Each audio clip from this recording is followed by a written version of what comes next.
Good morning, everybody. Good morning, everybody. Hello. Good morning, Miss Pac-Man. How's it going? Hibernating Teddy, thank you for gifting out a tier 1 sub to Nana Plays, like 6 minutes ago. Thank you for doing that. That was very nice of you to do. I hope you're having a good one, everybody. We're going to get back into some Long Dark today. We're going to be playing a little bit of State of Decay 2 this afternoon as well. So, let's go. Let's get into that.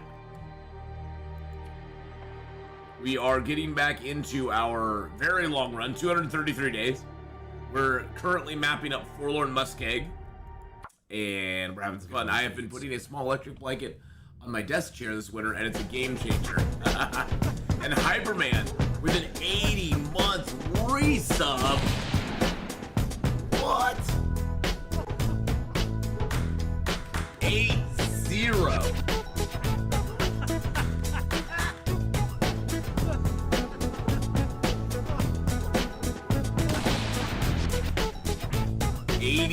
Months. That's like 6 or 7 years, something like that. 7, 8 years. Hypermanx 2100 just resubscribed for 80 months. 80 months, boys and girls. Wow. Wow. Well, welcome back, Hyperman, for the 80th month. How you doing, buddy? I hope you're having a good one.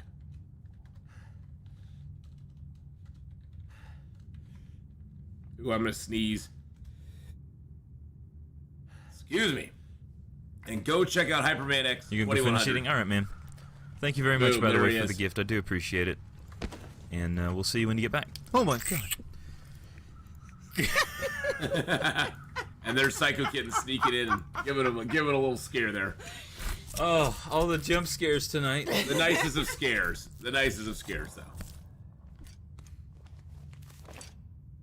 Alright, we'll take a little meat here. We need a little food. A little bit of food, baby. Yeah, is that Miss Pac-Man? That is a aw. Aw, good morning, Mr. Pyro Ninja, by the way. Hello. Who is Frank? How are you doing? Hope everything's going good for you as well. Good morning to everybody on the YouTube side as well. Skylet Love with a 5-month resub as well. Oh my goodness. Thank you so much, Skylet Love, for that 5-month resub. Oh, Jesus Christ. Hibernating Teddy with a $100 tip. Oh my God. Wow. Oh my goodness gracious. Thank you for the $100 tip there. I appreciate that very much, man. Wow, what a way to start the day. Well, boys and girls, that's all the stream we got for you today. How you doing, Hibernating Lily? Hibernating Teddy? Thank you for gifting out that sub earlier as well. That was very nice of you to do. Oh my goodness gracious. Well, thank you so much for that huge tip. I hope you're having a good one. Oh geez, that's a big old storm out there. I would thought, oh, we'll go outside and make a fire and cook these up. No, that's not happening. Well, thank you again for that huge tip, and I hope you're having a fantastic one. I hope you guys are all having a great day. Let's go ahead and just get a fire started here. Ooh, I like those.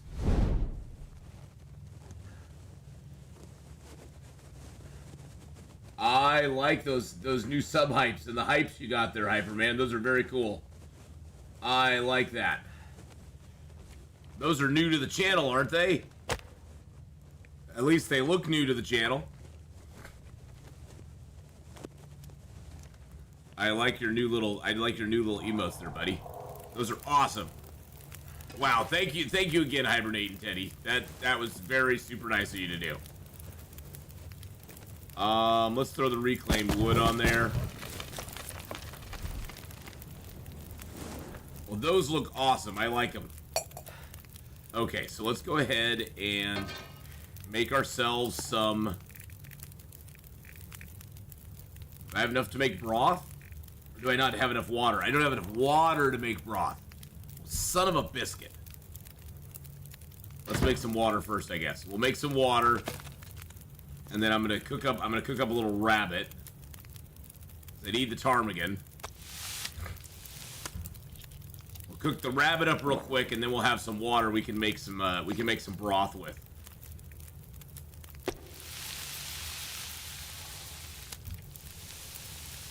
I was hoping we'd get the moose up here, because that would really help if we got the moose up here. We got a pretty good map going of Forlorn Muskeg already, because we had the Polaroid up here.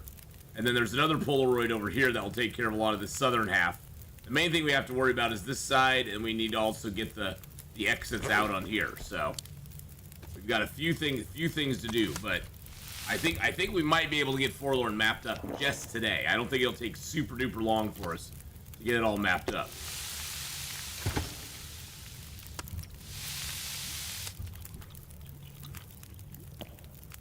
Where can we get more teddies? Hey, there's teddies everywhere. There's a hibernating teddy in chat right now. How you doing, Larry? How's it going, buddy? Well, thank you, hibernating teddy, again for that huge tip. I appreciate that very much.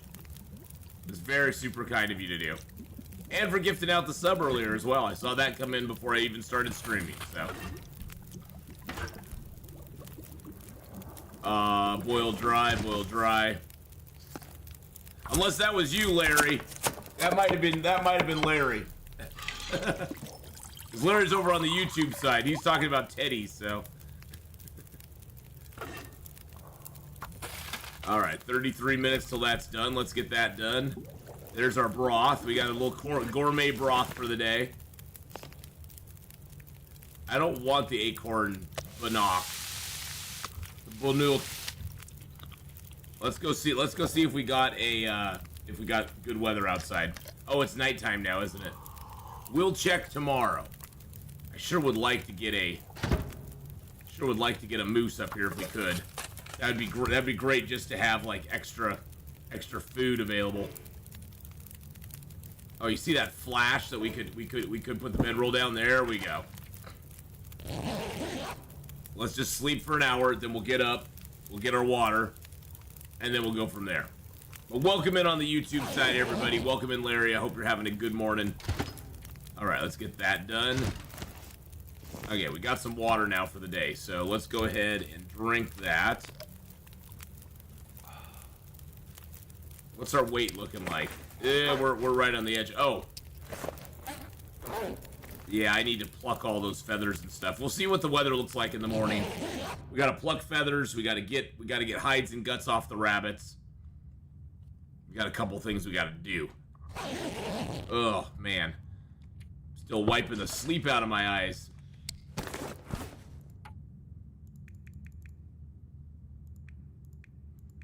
I had a zombie dream last night, so that was a little crazy.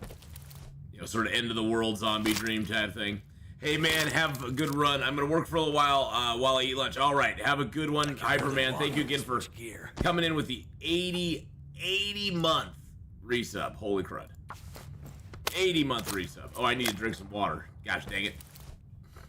Hey, Leonie, how you doing?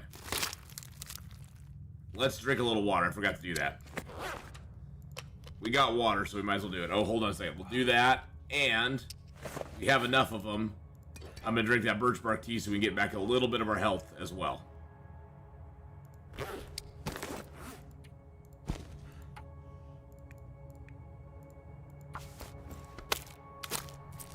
Okay. Now we can drop the hides and guts here.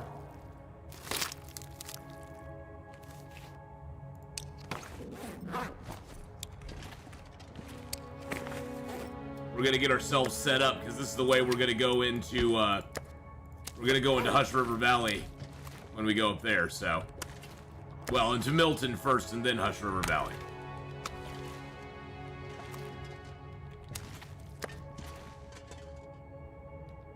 There we go. All right, let's drop the.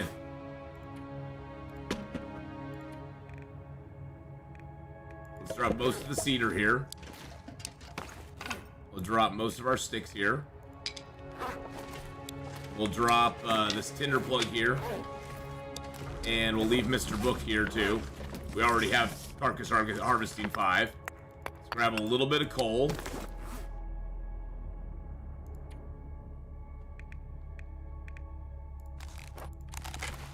See what the weather looks like out here. Please be good weather. Okay, it's good weather. Now, I did actually see moose marks up here on this hill. Up here. So there is going to be a moose that spawns up here at some point. Hopefully.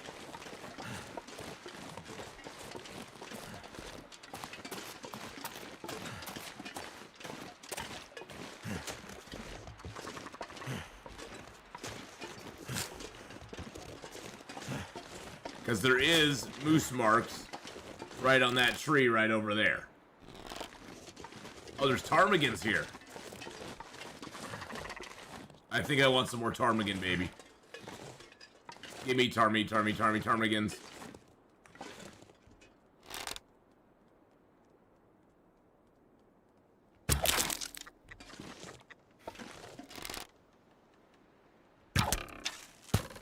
Really?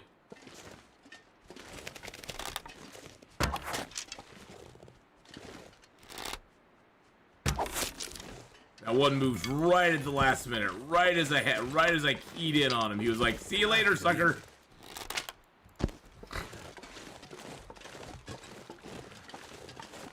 Yeah, there's moose marks right on that tree there. Oh, I didn't mean to shoot that arrow. Whoopsie.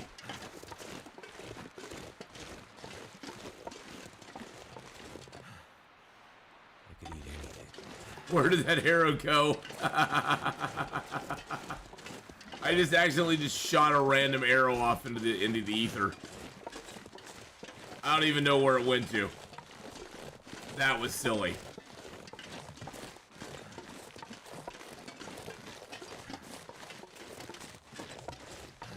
Oh well.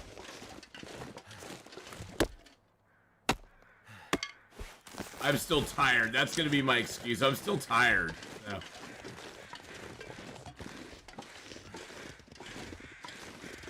Oh my god, there's the moose. The moose is up.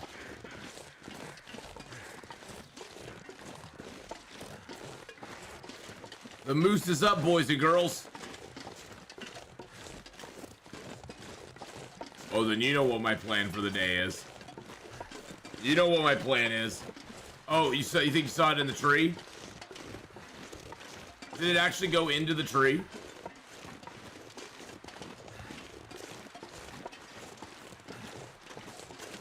Hey, it was in the tree. Look at that. Wow, it actually stuck in the tree. Nice. Nice. Gotta go for the Texas bullseye. No, no Texas bullseyes, Larry. Not on the moose. I am gonna eat a couple cattails just to keep my hunger at bay. I could drink the broth, too. Let's drink the broth.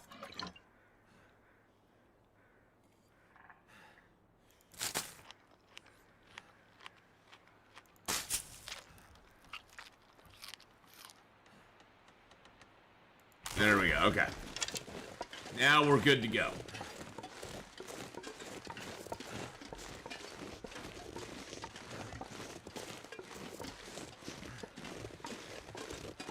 I'm going to circle around him because I don't want to hit him from that side.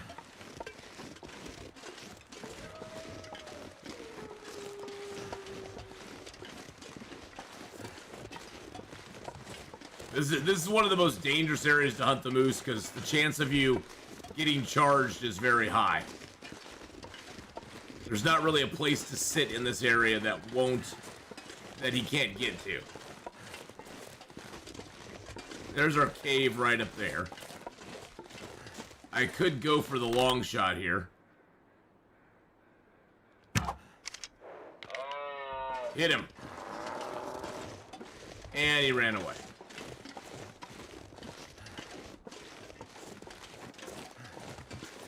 Strike one. Hey, Rusty, good morning, good morning.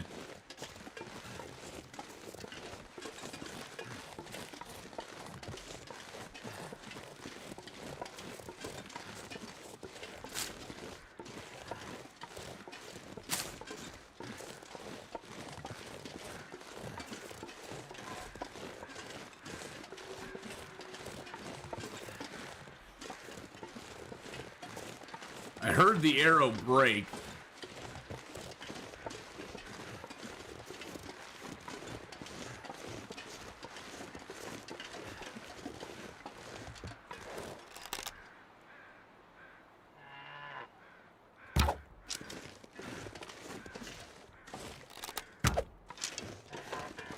Oh! Yeah, taking the long shots, baby. And down the moose he goes. And that's how we do it. Where'd that arrow break at?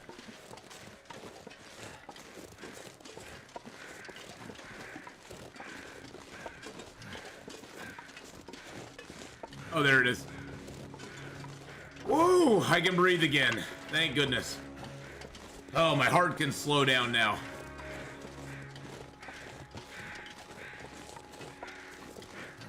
Yeah, now at least we got some food. Yeah, that other shot was a little over. That other shot was a little bit over. That was a rangefinder shot. We were just figuring out the range on him. Yeah, we got food for weeks now. Hey, Justin, how's it going, man? I will be going to the post office this afternoon, Justin. Oh, wow, we actually did get a headshot on that second one. Let's get a fire with the Maglin started. Nice. We'll get this guy harvested up, and we'll get some food in our belly. Now, the sucky thing about this moose up here is really we can't carry his meat around a lot in the zone. Turned out pretty well. Because we have to go up and down to get it in and out of here, but that's okay. Actually, one thing I'm going to do is I'm going to put that on here. Get some water going.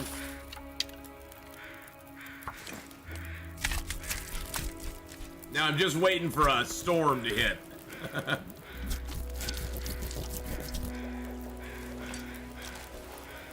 Whoa, that's a lot of bags of meat, boys and girls. Now, one thing about the bags of meat is that you do not need to use the... You can use your hands on the bags of meat if you want to. You don't have to use the a tool to open up the bags of meat anymore. Just like the rabbits and the ptarmigans, they took away the requirement of tools on the bags of meat, which is kind of nice.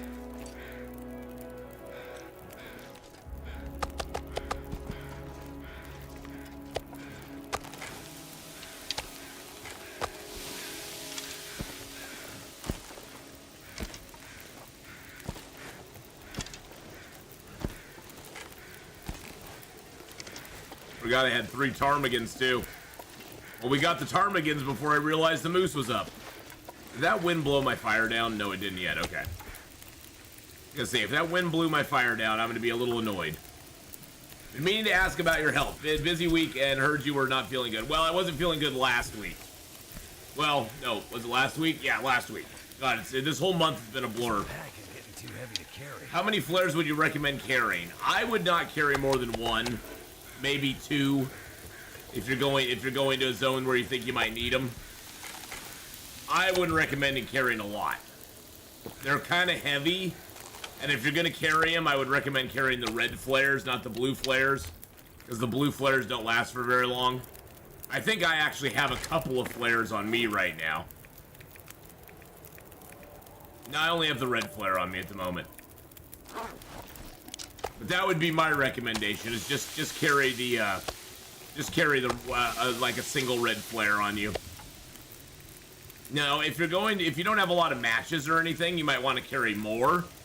But there is differences between the red and the blue flares. The red flares last substantially longer than the blue.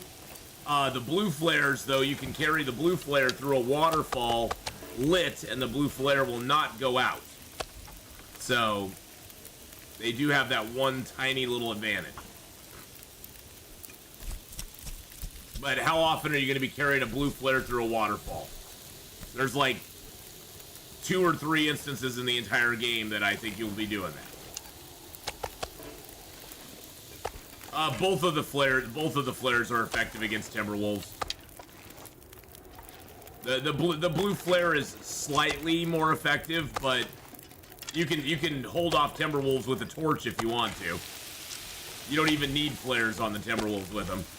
And trying to break morale of Timberwolves with a flare is kind of, well, you have to throw the flare at the Timberwolves, hope it hits them. That'll decrease their morale a little bit, but guess what? Now you're no longer holding a flare. So it's like, okay, so you're giving up your flare to basically scare a single timber wolf, and it's not going to do very much. So I would recommend just lighting a fire with the flare, or just running with the flare and getting to safety if you can.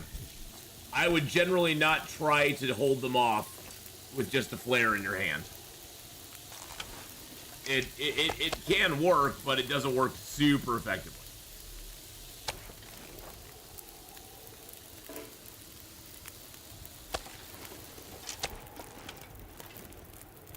Oh, that weather's trying to change on us, man.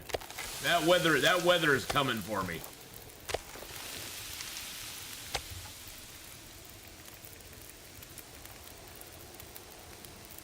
Hey, YouTube fans, the lurk to like ratio is skewed. Make sure to hit that like button. It's free, and you get it's free to you and priceless for the channel. Yes, it is. Thank you, Larry. Yeah, hit that like button if you're over on the YouTube side, boys and girls. Hit that like button. Get that love in there.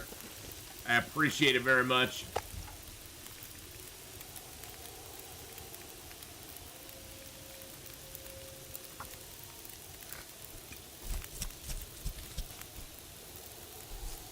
Well, maybe at least I can get most of this harvested up before it gets too nasty for us to cook out here.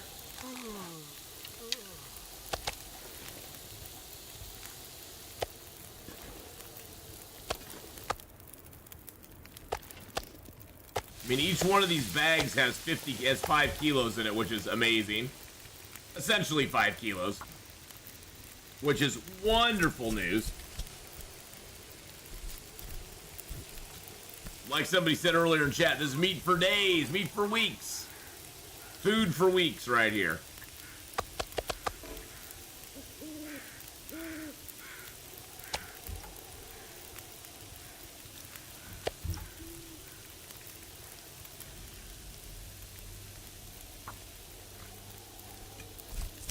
Oh man, you know when you wake up and you got that sleep in your eyes for like the next 2 hours.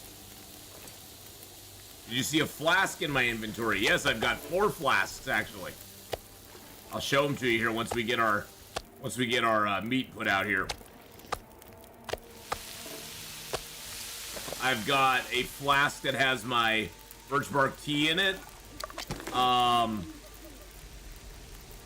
I've got a flask with my herbal with my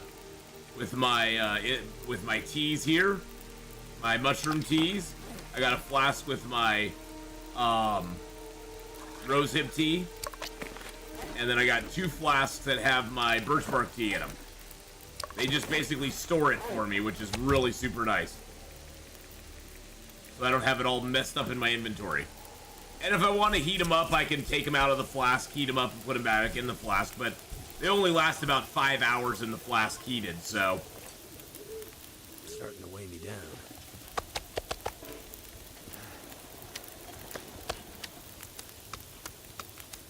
Now, one nice thing about Marsh Ridge is there's no danger of wolves here. Get the travois out.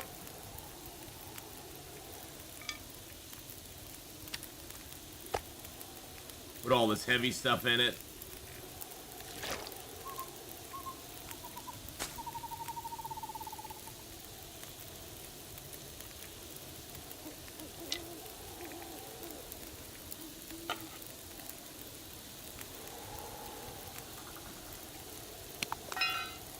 There we go.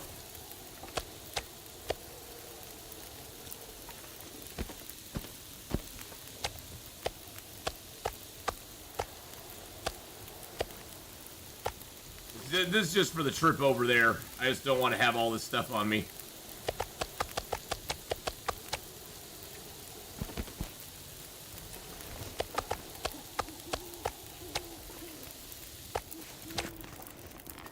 All right, let's put a little more meat in here.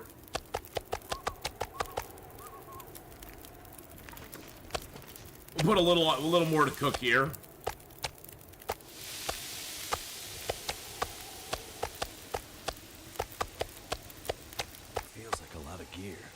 Well, probably is a lot of gear.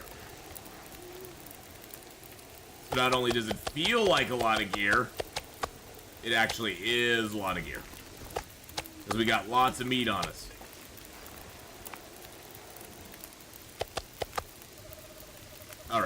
Let's grab a torch from here.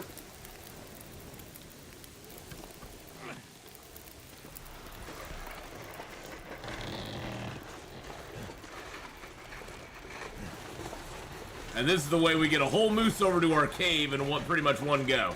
We'll run back and grab those couple pieces of meat, because those are still cooking. But it seemed a shame to waste a fire when it was sitting there burning, and we could cook up a couple more pieces of meat.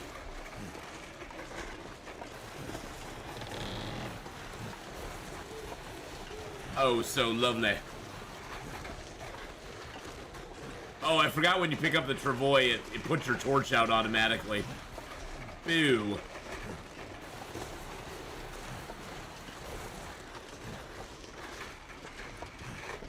Look at that beautiful moon up there. The night sky looks so wonderful now. I love it.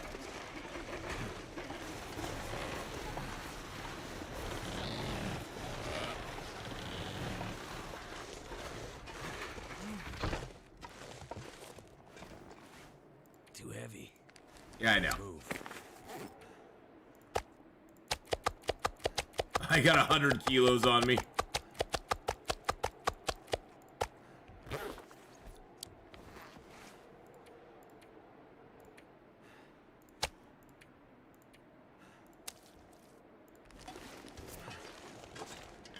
Now we can move over here. Drop the cooked meat. Move over here and drop the pigeons. Harvest those up here soon. Now we can grab everything out of here. Pick up the travois. Move inside the cave for a second. Yeah, the graphics in this game are truly timeless. That is something that this game has in spades. And honestly, I'm so happy they decided to go that direction with the graphics, because it truly makes them a timeless classic, because you can't, you know, it never will age really. It won't actually, it's not like if you try to make a graphic look realistic, eventually it does look unrealistic, because graphics, you know, as far as like a realistic graphic look, that gets better over time. With something like The Long Dark, you don't have to worry about that, because it looks like an oil painting. So oil paintings are oil paintings, and it looks beautiful no matter what they, you know, no matter what the new graphics come up with. And really, you know, Skylet, they've actually improved the graphics within their own framework. They've improved it a lot over the years. I mean, with the movement in the trees, the way the wind blows and the snow looks and the sky looks.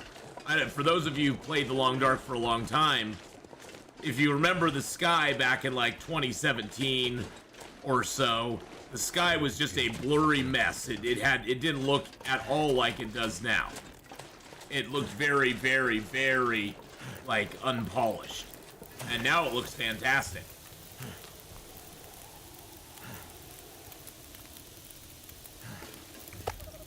So that's one thing they've done that is really, really kudos to them.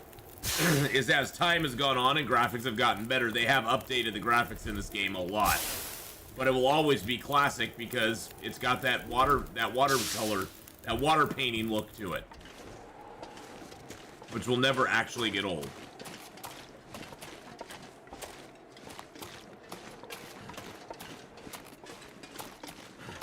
I can't believe we got the moose in 2 shots too. Well, we missed our second shot in 3 shots, I guess. We hit him twice. It took us hitting him twice to take him down.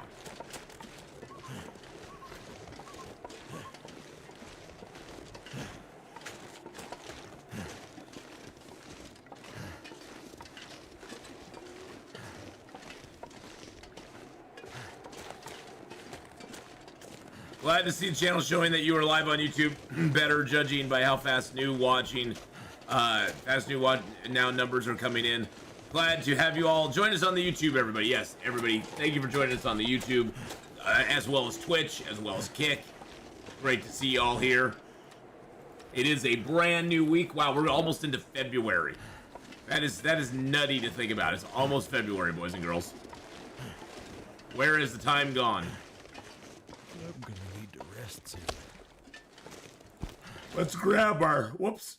Did I... Oh, great. Did I put those guys right on the border so I can't get them? Uh-oh. That could be bad.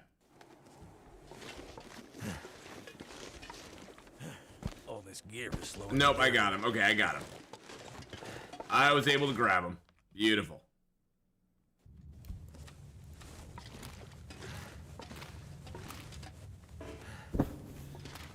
Alright, let's put that torch out.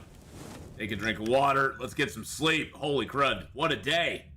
It was moose hunting day. I did not expect... I think that's the first moose I've seen in like 2 or 3 zones now. We didn't see one in Desolation. We didn't see one in Coastal Highway. We didn't see a moose in Mystery Lake. I don't even... Did we see a moose in Pleasant Valley? I can't remember if we did. I actually don't think we did see a moose in Pleasant Valley. Hey, Chaos Bite, happy Monday to you too, my friend. Hey, Valor, hey, buddy. Small break in the job, stopping by to say hello.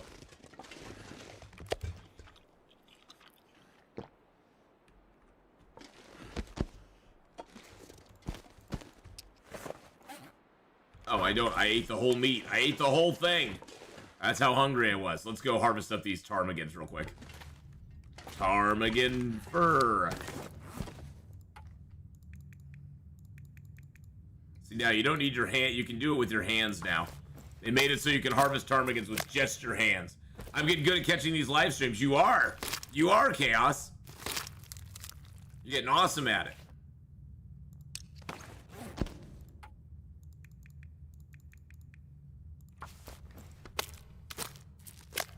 And today's stream started out with a bang.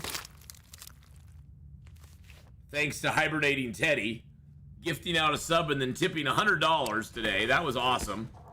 Thank you so much, Hibernating Teddy, again. I appreciate that. If you're still out there. If you're still out there. That'll give us enough ptarmigan down for a little while. Even more than the ptarmigan meat, I mainly wanted the ptarmigan down. Because that way I can fix my bedroll and all that stuff for quite a while to go. Now we won't have to take any ptarmigans out for a little while. So, very hyped for the very true D&D game. Yes, this Thursday, boys and girls, 1 p.m. Pacific. That's 4 Eastern. So 1 Pacific, 4 Eastern. We will be beginning our excursion into the mind of Valor the Desert Fox. And he will be our DM, and he will be guiding us through his wonderful world of D&D. It should be a lot of fun. I'm really excited about it. I'm really excited about it. I'll be playing a bard. I got my whole costume already. I'll tease it here in a second. Actually, you're on a small break. Hold on 1 second. Hold on 1 second, Valor.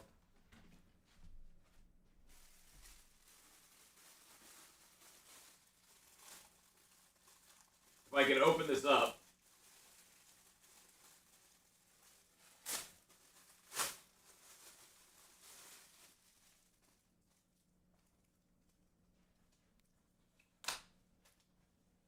Let's see if this thing fits my big old head. Yeah, it fits okay. I don't know how it look.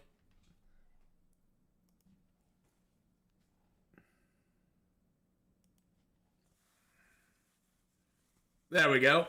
I've got a little floppy. I'll have to use my headphones for it, but there we go. Oh my. Oh my. And I've got a jacket and stuff too for it, so I've got a couple things. Oh, there's the bear side. Woo! But yes, I got my little floppy hat.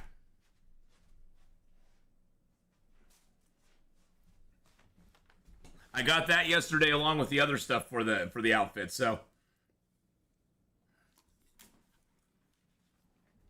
we're all set to be all bardic.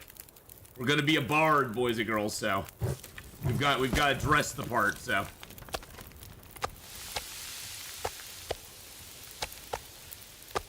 All right, let's go grab a little more fuel. It looks like the weather's outside is gonna be decent for us for a few minutes.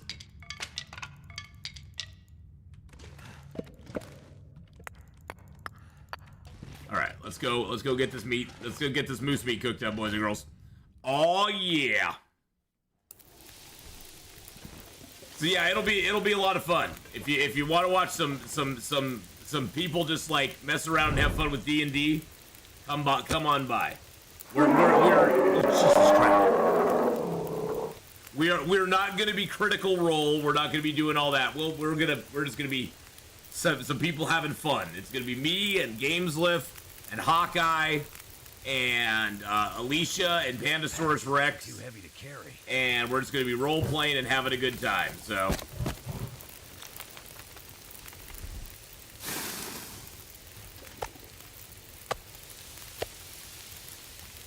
I know what reputation bards have. Oh, yes, I do. Yes, I do, and I am that bard. I am that guy. You're not that guy. I am that guy.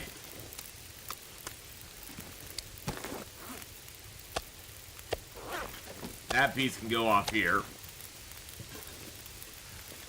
But yes, I do know the reputation of bards.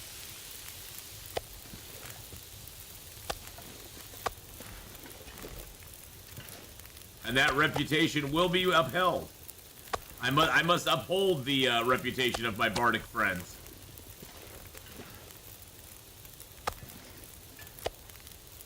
No, I just think of my bard as a little like Sanji, you know, and from One Piece. He's a little bit of a womanizer. He just kind of like he flirts with all the ladies and with some of the dudes too. He loves to be in love, you know.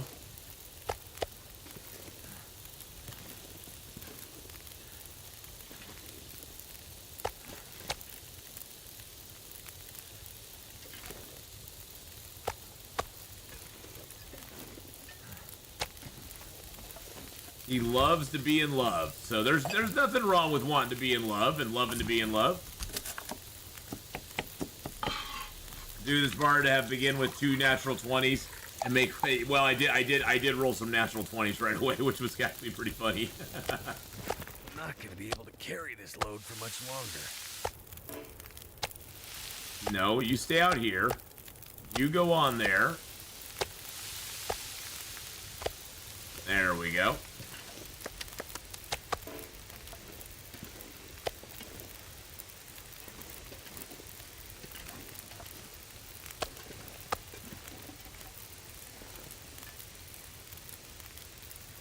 There we are. I do still have some ptarmigan meat, which is nice. Let's get that broth done. Get a little more broth down if we can. Oh, do I not have enough? I don't have enough water for it. Let's cook up some more water.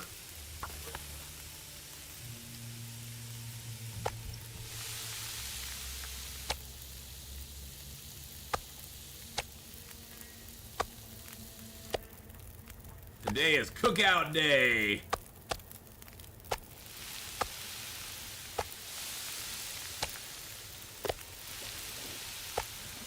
While that's cooking, we'll get these all in a row. There we go.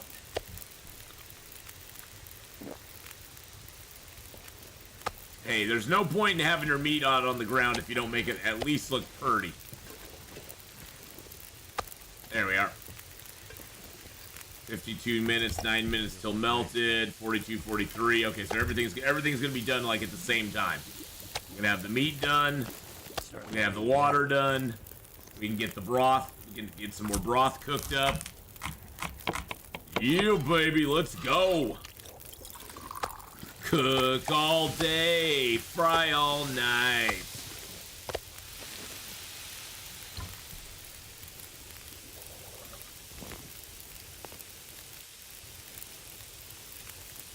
That's just heating up the same gourmet broth.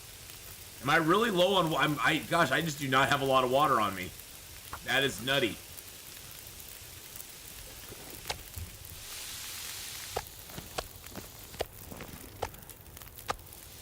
I just thought I had more water for some reason. I don't know why.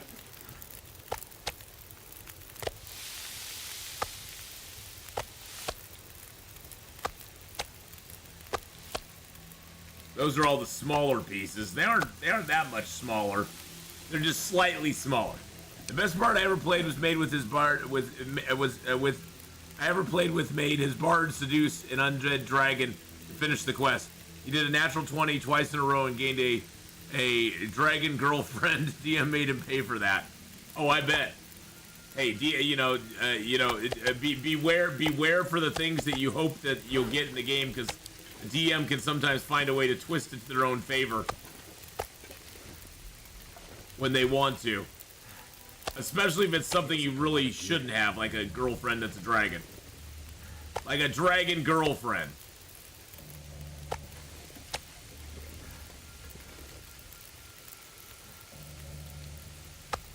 I could get being able to seduce the dragon, though, because, you know, the dragons are very vain creatures. You could definitely talk a dragon into being a little, you know, being into you a little bit. I could see that happen. A dragon for a girlfriend, exactly. Hey, some dragons can polymorph into humans, so it's not too far out of the realm of possibility.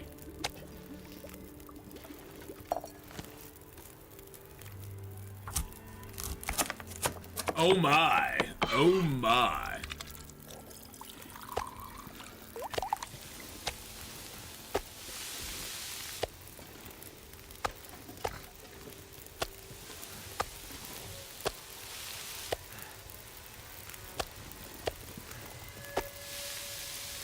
Alright. I do have a fancy spoon, that is for sure.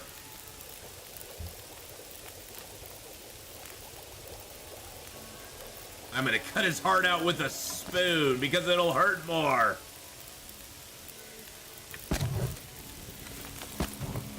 $213, $144, $219, perfect. Get a little more water going. We only have a few pieces of meat left, so that's not bad. We've almost cooked this whole moose up pretty darn quick.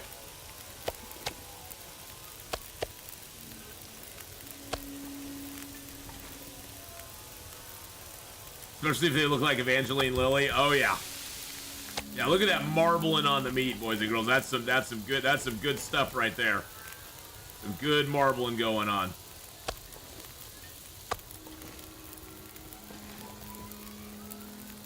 Evangeline Lilly is a very attractive young lady. Well, she's not so young anymore, but she's a very attractive lady. Wait and see how you doing over on the Kick side, my friend. Wait and see joining us on Kick. Saying hello, saying howdy there. Alright, these are all small pieces. That one is one large piece right there.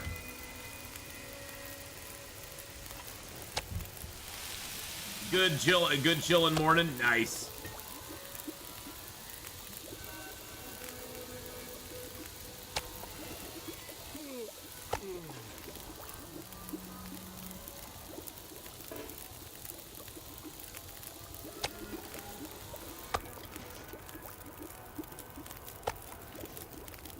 All right, that's gonna boil dry. Let's put some meat on here.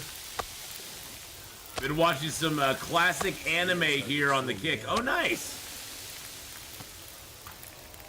Do one more broth up.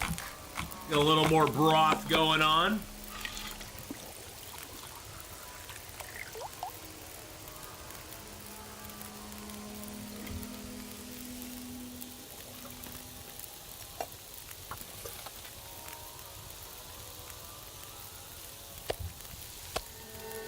Now these are all the smaller pieces. I'm going to put these down here.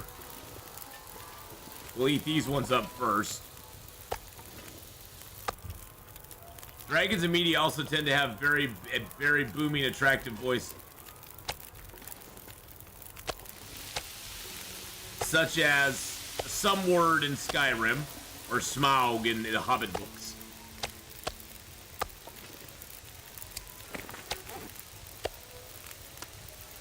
I've got one little piece here. Schmaug. Alright, we got 3 pieces of meat left.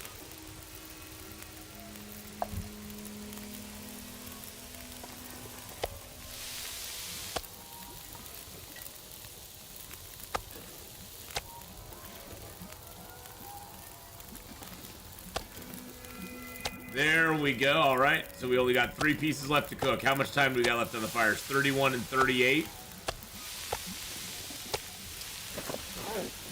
19 minutes to boil on that. Let's go ahead and destroy a couple of these torches and get a few sticks. I just thought Dragon said roar. No, that's Cassadar. Cassadar goes roar.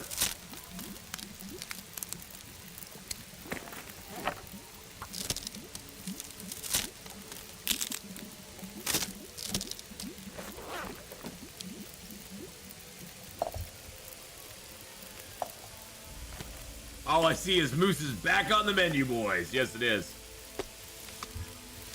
Moose is back on the menu. The Dragon says, Dragon goes, flame on.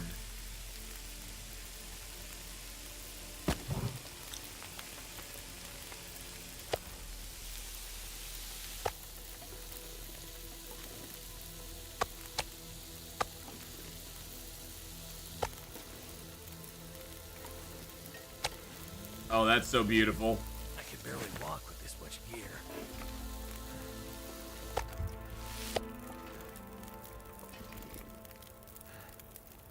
Okay, that is a beautiful sight, boys and girls. That is a beautiful sight right there. A complete moose. I didn't get the Texas bullseye, but I did get the sniper, yes.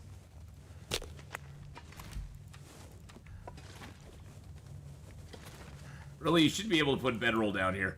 Gosh, I hate the bedroll placement in caves still annoys the crap out of me. It's like there'll be one little weird dip in the floor and the game's like, nah, you can't put it down there.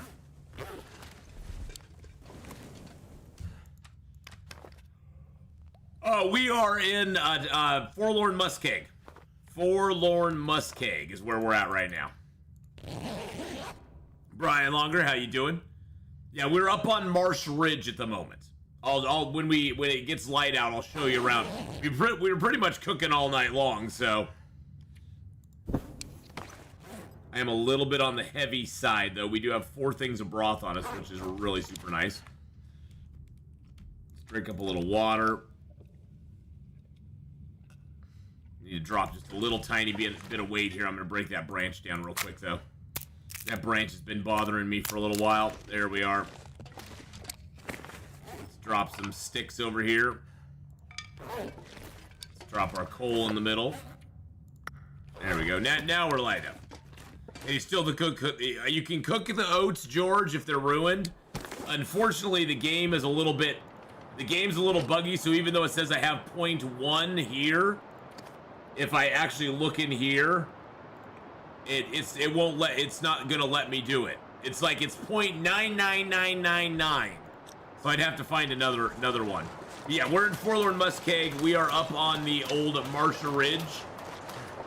Up here, we just got the moose. The entrance to Milton is right up that little path there. We actually had a Polaroid, so we got most of this all mapped up, which is really super nice. Now we just have to go down to the south and map that. But the cool thing is, this is where we're going to go into Milton from, so we can go ahead and leave a lot of this stuff up here, and we don't have to worry about it. God, the Prepper's Pie goes down so fast. So let's go in. I wish there was a storage container here. That's the only thing I wish there was. I wish there was a little bit more storage here, but that's okay.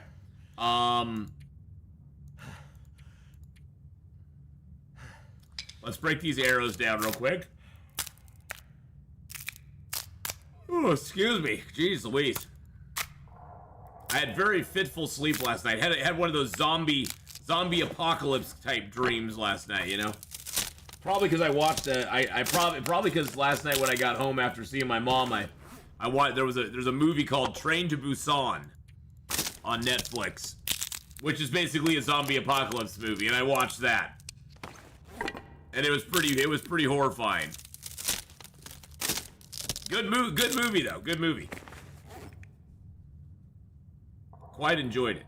I do not need the heavy hammer on me right now, because we aren't gonna forge here. We've got everything we need. I don't believe I need the pry bar on me either, because we aren't going to fish. And if we do, I could always use my hacksaw to break in. Not my hacksaw, but my axe to break into stuff. I'm gonna hang on to my storm lantern because I may want that. Let's refill the storm lantern real quick. Do you think they should allow the crafting of storage containers? I thought they should allow that for a long time. Okay, that I can drop here. I'm gonna grab a few more of those out and drop that. Then I'm gonna drop that. And I'm gonna drop that as well. So we're gonna leave all of our flasks here.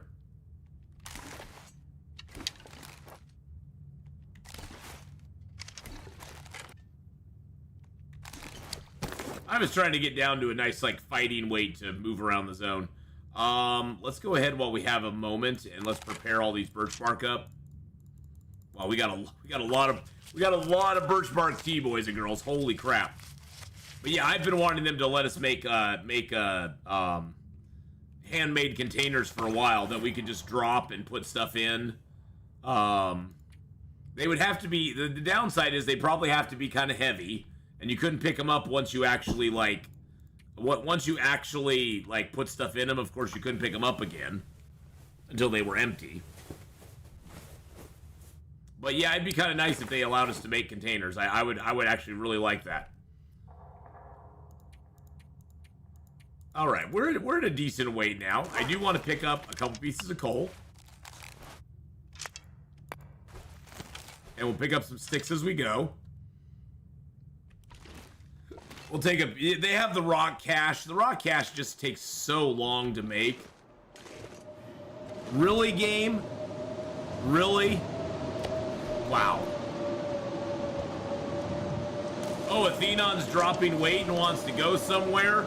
No, no, no, can't do that.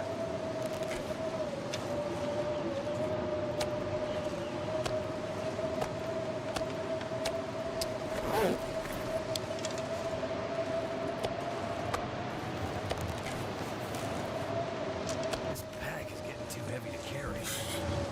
Yeah, there is the rock cache, Ramoyne, that you can make. So this is the rock cache here. The rock cache takes, I believe, 25. Is it 25 rocks to make the rock cache?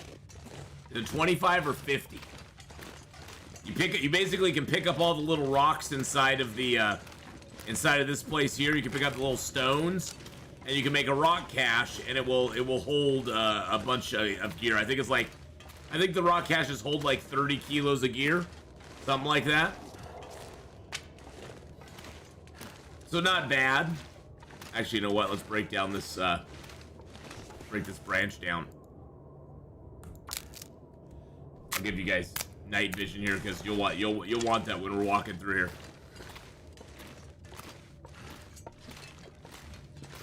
So yeah, the rock cache has been around for a little while, but yeah, I'm not a big fan of it. It's 50. It's 50, Mike. Yeah, I'm not a big fan of the rock cache, to be honest. It's not my favorite thing in the game. Oh, that deer is here now. Interesting.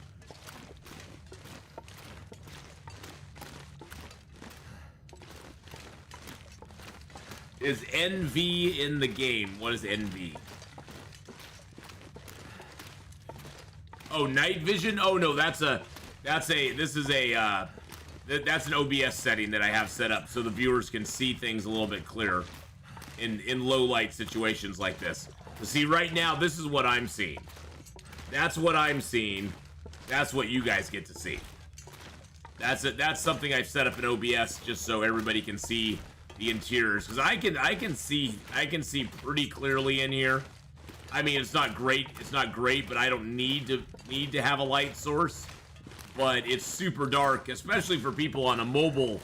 If they're watching on a little mobile screen, it's super dark, even darker than if you are on a big screen. So I tend to use night vision indoors a lot when it's really dark, but I don't want to light a torch. Now the trick, of course, is I always have to remember to turn it off once we get outside. So a lot of times you'll see people in chat go, hey, night vision's still on.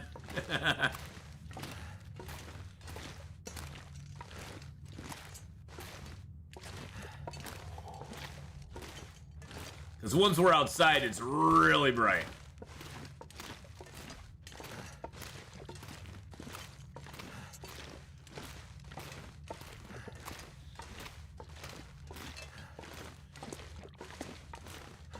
But no, night vision is a separate thing from the game completely.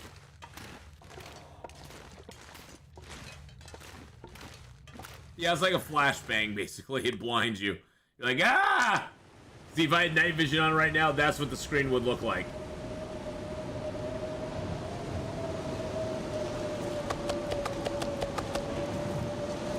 There we go. We'll get some meat on this side. Good lord, really? Really, it has to be a storm right now. Well, I guess we can maintenance. We can do some maintenance since it's a storm outside. I can sharpen up my axe. Do we have any clothing we need to repair? Not really. Everything's above 90%. I got some broth I can choke down. Yum yum. I pretty much just make the broth and drink it. I don't use... The only thing you can really use broth for is making stews. Is making, like, the trout stew, the rabbit stew, the ptarmigan stew. But you need old mill flour for it, and I don't really... I have some old mill flour laying around, but I just don't make those stews very often. I just usually make the broth and drink it. You get a lot more calories out of the broth than you do out of the ptarmigan meat by itself, so... So, again, sorry about the yawns. Holy crud. There's not much to do. We got everything. I think everything's prepared that I want to have prepared. I don't want to prepare those mushrooms up. Yeah, I think we're good.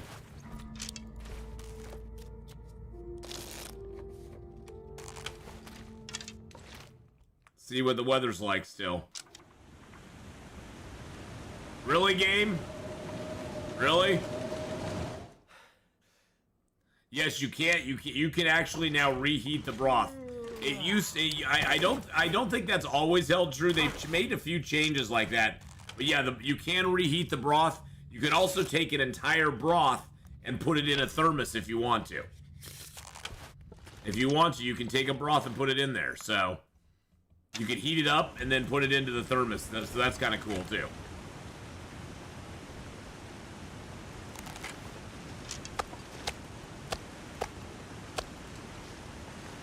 All right, let's go. Let's go, Tokyo!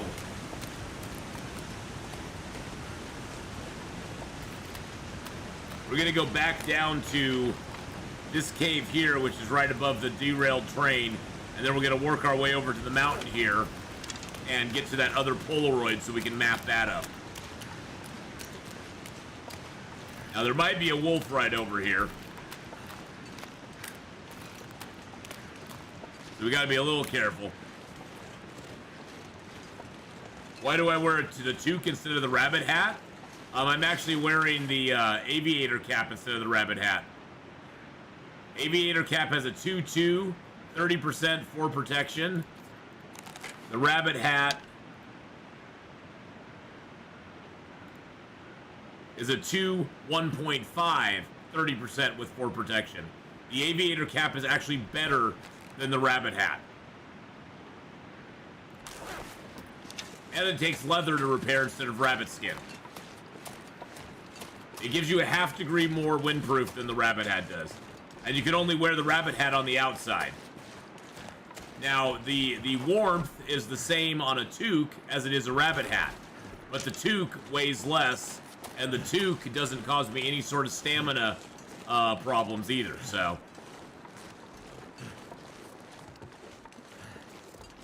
I will probably eventually, when I get low on leather, I'll probably switch over to the rabbit hat. But I found an aviator cap super early, so I was like, saves me on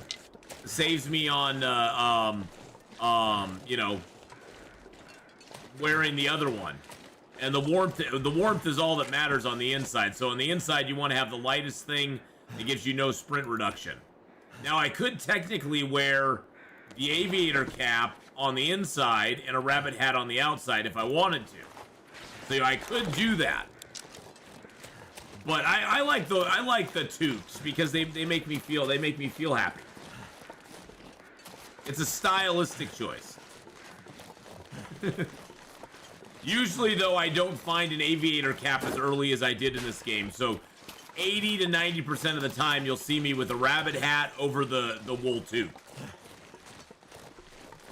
Just because I don't usually find the aviator cap.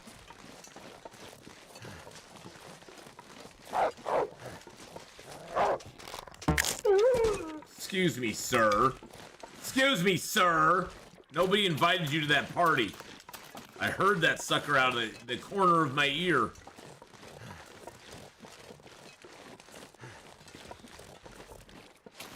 Yeah, the thing I've noticed, Rusty, is that this aviator cap does not wear down very quickly at all. The aviator cap does not take a lot of damage from the weather or from being attacked. Oh, Jesus Christ. Nope, that wasn't anything. Never mind. Never mind. Everything's gonna be okay. Place to rest. I think that was, yes, that was Rusty being a ducky hugger. So that's the upside of the aviator cap, is it doesn't really break down very quick. It does take that leather to repair, which kind of sucks, but you know. Early in the game, I didn't have a lot of rabbit hide, so it was like, well, I guess I'll make rabbit skin gloves, because those are the best gloves you can get in Interloper. And I'll just hang on to the, you know, aviator cap for a little bit.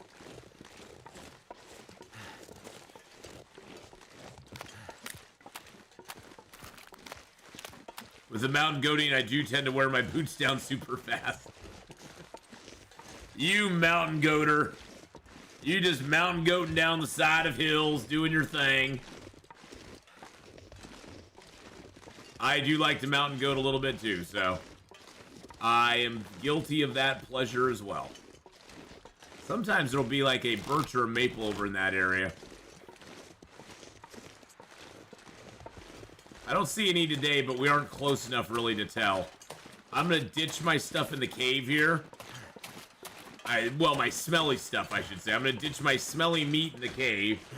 I'm gonna slap my smelly meat on the ground. And then we're gonna go out and check and see if there's any birch or maple over there. Look at our cave of wonders. Oh, we already have some meat here too. And we have some cedar and some sticks and some charcoal and some water and some things and some stuff. Oh, actually, I'm really tired. We should just sleep for the night. We can go ahead and do other stuff in the morning.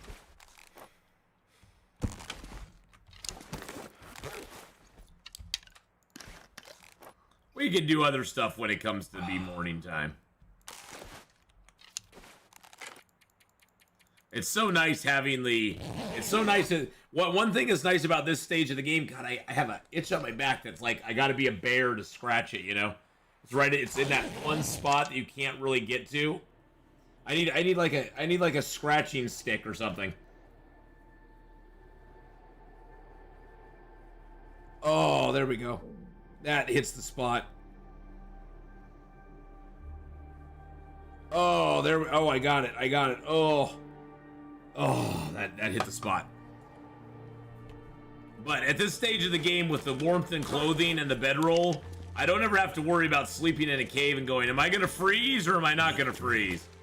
That's one nice thing to not have on your mind, is whether it's gonna get too cold for you to live or not.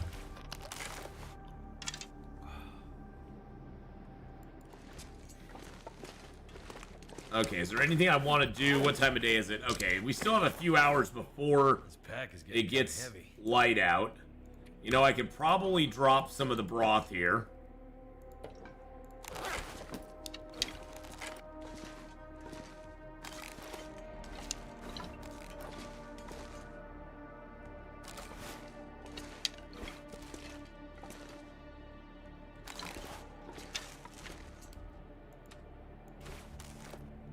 drink some broth. Let's just pass like 2 hours and then we'll sleep. I'm gonna be a little more tired. Actually, no, that's good right there.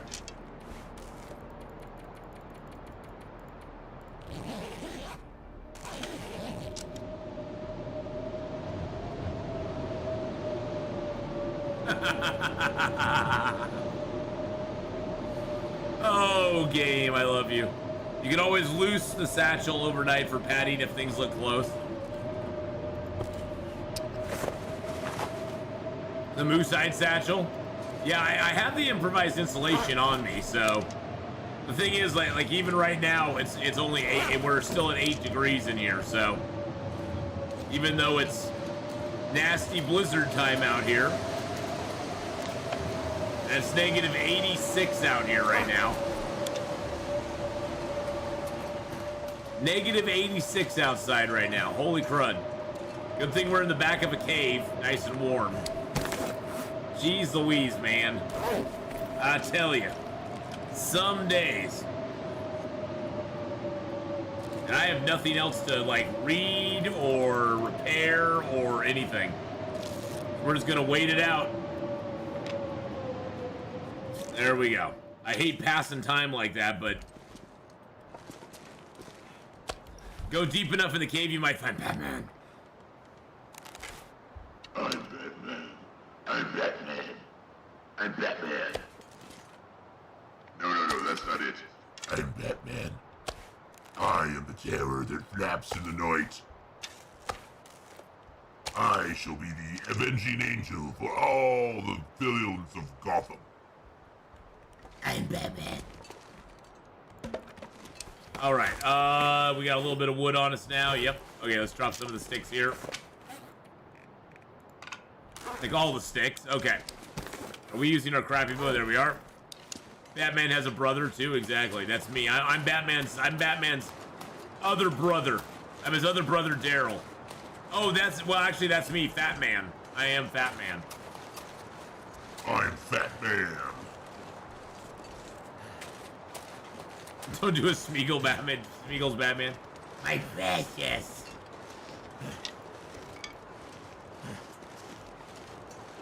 No, there's no maple or birch over here. Sometimes there is, but today not so much. Okay, so let's grab some food. We're gonna head out over to we're right here right now. We're gonna head out this direction and come around and go up to the Moose Overlook and try to get that cave to try to get that picture today of that. But I want to do a little bit of mapping along this side. I want to go over here and do a little mapping and get the entrance to Mystery Lake in focus as well. Because we need that. We'll go get warmed up real quick, though. Because, geez Louise, man. Be a little colder, negative 50, maybe negative 60 out still. Good Lord.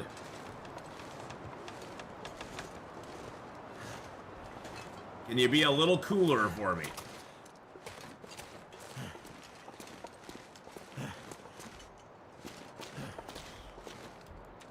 This cold's like you're in Pleasant Valley? Yeah.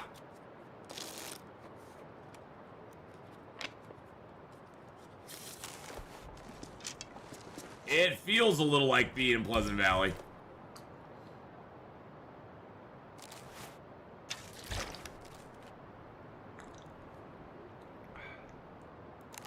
You know, I'm gonna take the broth instead of carrying the meat because broth doesn't smell. That's 1,600 calories right there. Plus, I have the cattails. I can carry much more. You know, Will, you can carry whatever I want you to carry. So, shh. Shh. How much charcoal do I have? 13. I'm gonna take 2 more. There we go. How much water do I got? 2 liters. I'm gonna take 1 more. All right, let's go.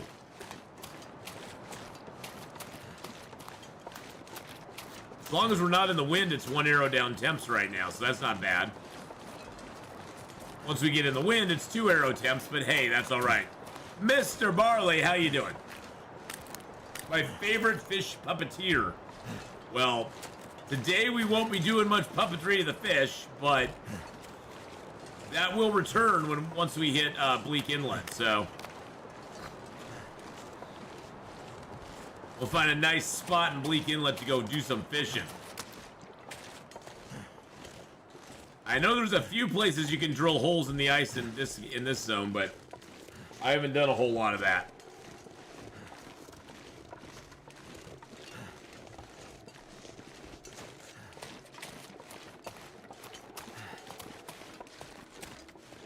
Wait, is that birch over there? How did I miss that on my first go through? Is that on the map? Nope, we're gonna map that up real quick.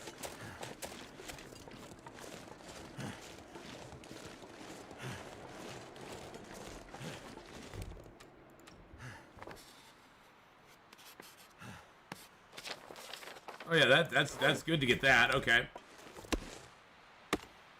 Just finished Kimiota's stream. Nice. He asked me to say hi to you. Oh, well, awesome. Kimiota's a great guy. My two favorite points are DP and Timberwolf Mountain. Very good places to be. Those are two very nice places. Well, hi to Kimiota as well. Kimiota's a great guy. Learned a lot from the Kimiota. We call him Kimiota. We got a moose earlier, which was a lot of fun. Gave us some meat up on Marsh Ridge, which is going to be helpful down the road. I'm climbing up here to get as high as I can to map.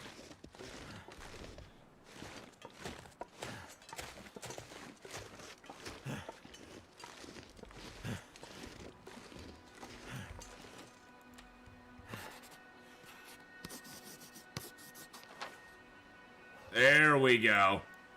See, that opened up a whole lot. We could actually map over that direction too, but I'm not going to worry about it too much. I more want to map down here and then swing around and get to the front of Mystery Lake mapped up as well. Oh, we still got plenty of time today. And the weather's actually cooperating. It's only -1 out right now. Nice.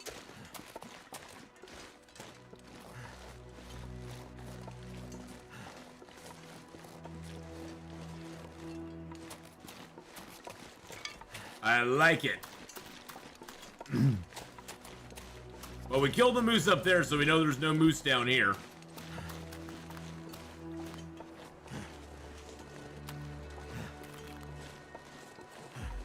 I wonder if you can drill a hole in the ice anywhere in here. I doubt it, but I'm just curious to try it out and see. No?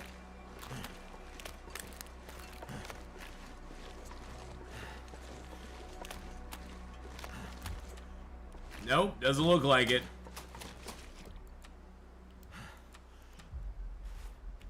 It's fake ice. It's fake ice.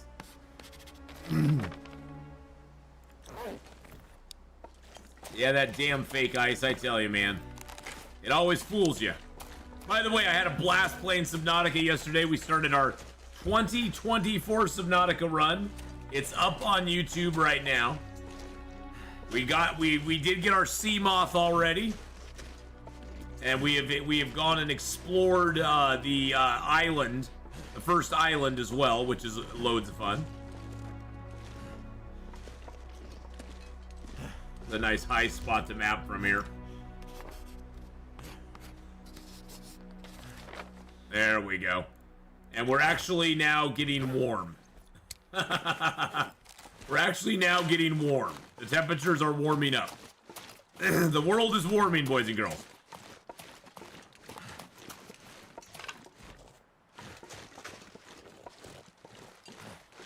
Probably the only spot you can put fishing hole in Forlorn is the weak ice. Probably. Probably, Mr. Barley. And that's probably on purpose, too.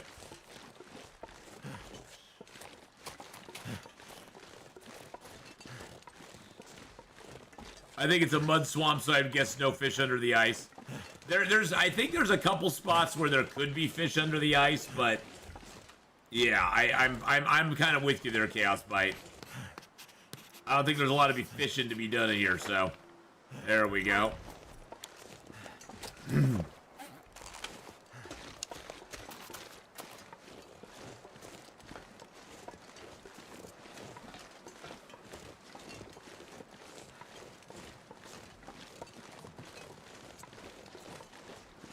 I'm expecting a wolf around here. I heard a wolf howling a couple minutes ago. I'm thinking there's a wolf right over here somewhere. I heard him going, arr, arr. He was sounding all lonely. He sounded like a lonely wolf. Yeah, there he is right there.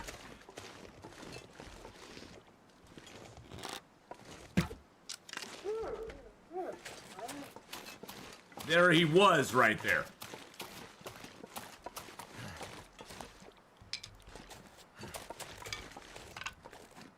Give me my arrow, you stinky wolf. Snipe that wolfy boy.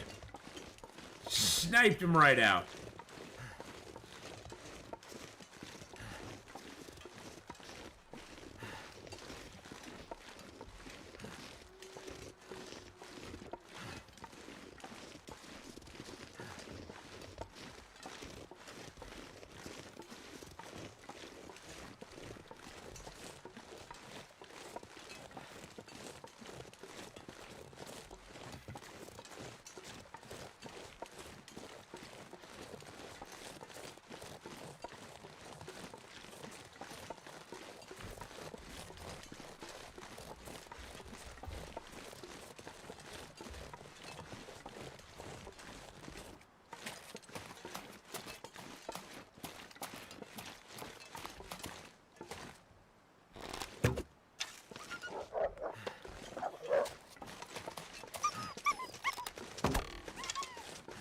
Darn it, missed him.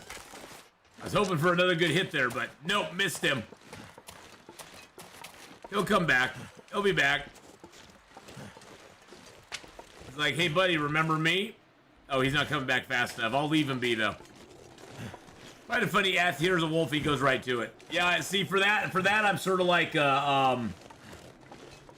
that, I'm much like, like when I watch a ninja play Fortnite or something. He hears guys, he just goes right to him. He challenges them. He's like, oh, there's guys over here. Let's go challenge them. I feel the same way about wolves. I'm like, well, there's a wolf over there. Let's go challenge him. What's the worst that'll happen? He'll eat me. That's the worst that'll happen. He'll eat me. And I'm not afraid of that. I ain't afraid of no wolf eating me.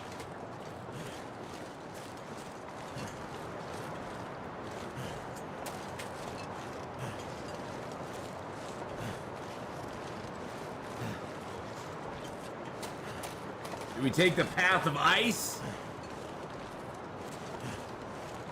I think we do.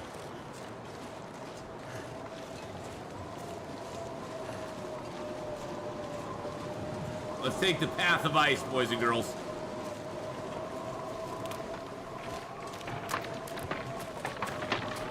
Oh, no, no, no, no.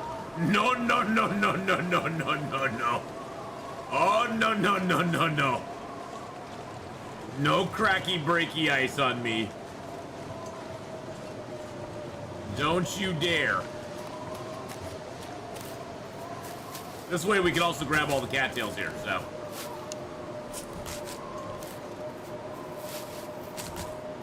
See, we want to get up there. That's where we're going. That's where the vista point is. The penitent shall pass. Exactly. You have chosen wisely. Only the penitent shall pass.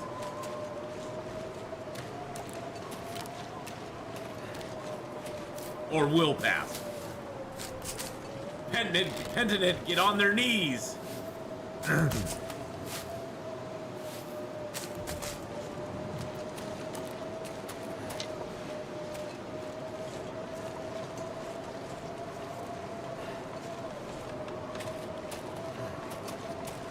I'm pretty sure there's a way over here through this. I think you can cross the snow there onto that bank over there. Only the leap from the lion's head will be safe. It's a leap of faith. It's a leap of faith, genie girl.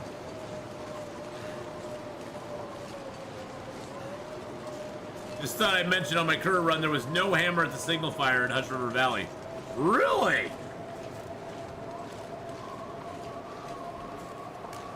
Well, that's pretty nutty. I've never had that happen on a run. I think you were bugged.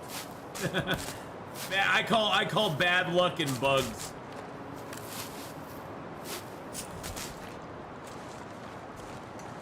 A couple more cattails over there.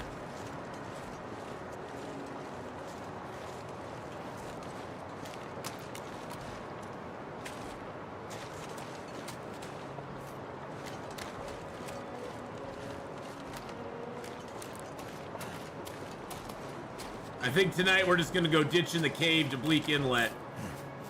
We'll go up and map tomorrow. It's getting a little cold and we're pretty tired. I don't think we can make the hike up there and get back to anywhere that's gonna be safe. And the cave is right over here for us, so I think we'll go there. We got a lot of good cattails though, so that is very, very nice. It's very nice. Ath, you know how many people I do that quote to and they don't get it? He chose poorly. You wisely. Spartacus, Spartacus, I love I love the last Indiana Jones movie. I mean, the final installment of the Indiana Jones trilogy, in my opinion, is one of the greatest movies. I love it. I love it. I mean, Indiana Jones and the Last Crusade, what a great way to wrap up the Indiana Jones saga and, like, leave it there with a happy ending. It's got Sean Connery in it. You know, it's got all that good stuff. What's our long-term goal right now? The long-term goal is to map up all the zones. That's our long-term goal. The Great Circle game looks interesting. I'm concerned. It's a game for a modern audience again. Always makes me nervous when they say that, because it's like, why can't you just make a good game? You don't need to target it to anybody. You can just say it's gonna be a fun game without signaling what it's gonna be ahead of time.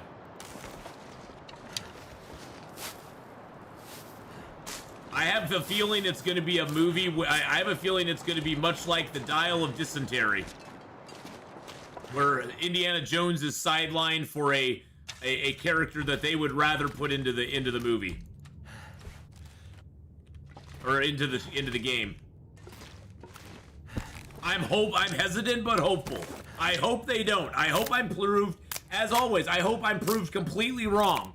I'm gonna take a look at the game. I'm gonna see if it's any good. I'm not gonna just give up on it to get altogether. But from what I've seen so far, it makes me a little bit worried. It makes me a little bit worried, to be honest. So, if I get proved wrong, I'm good. I'll get into it big time. But we'll see. I mean, wait, what is the time frame on that? What's the estimated? Indiana Jones and the Great Circle, blah blah blah. Says just 2024, so it doesn't actually have. I mean, the game itself looks pretty. I mean, from the initial like shots of it, it looks very pretty.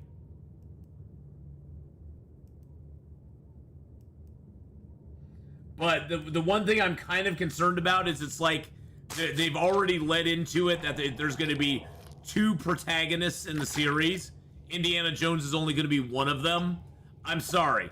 If you have an Indiana Jones thing, it should be all Indiana Jones all the time. I don't care about anybody. When I'm playing an Indiana Jones game, I care about nobody else but Indiana Jones. And I don't care. I mean, I don't care about anybody else. I just want to play Indiana Jones. That's all I want to do. That's all I want to do is zoom, and play it Indiana Jones. Boom, boom. Frostpunk 2 looks good. Yeah, you know, Frostpunk 2, I'm curious to see what that's going to be, Genie Girl. I'm curious to see. I'm curious to see what a Frostpunk looks like. Frostpunk 2, I mean, I'm going to try to go back and play some Frostpunk before Frostpunk 2 comes out. And then I'm going to be playing Frostpunk 2 when it comes out, because I really did like Frostpunk when I first played it. I really got into that game a bunch when I first played it. It kind of got repetitive for me, and I was kind of like, yeah, I'm good. I've played what I want to play out of it. The one I'm looking forward to in February, especially, is the Nightingale. That one I'm looking forward to is Nightingale. I think that one looks kind of cool. Light No Fire looks awesome. Yeah, Winter Survival. Winter Survival, I played a little bit of the demo, and I was kind of like, yeah, it looks okay. Yeah, Light No Fire I do have on my wish list. That's the new one from Hello Games, right? Yeah. That one's not even been announced when they're gonna have that come out. Hopefully it'll be way better than the release of No Man's Sky. You've been wanting a desert survival game. Have you ever tried Star Sand?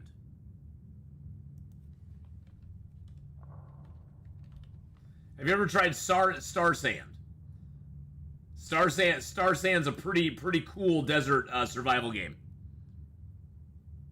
If you've never tried Star Sand, it's like I think it's like, well, it's on sale for $12.99 right now, but it's in early access. It's put out by Toplitz Productions.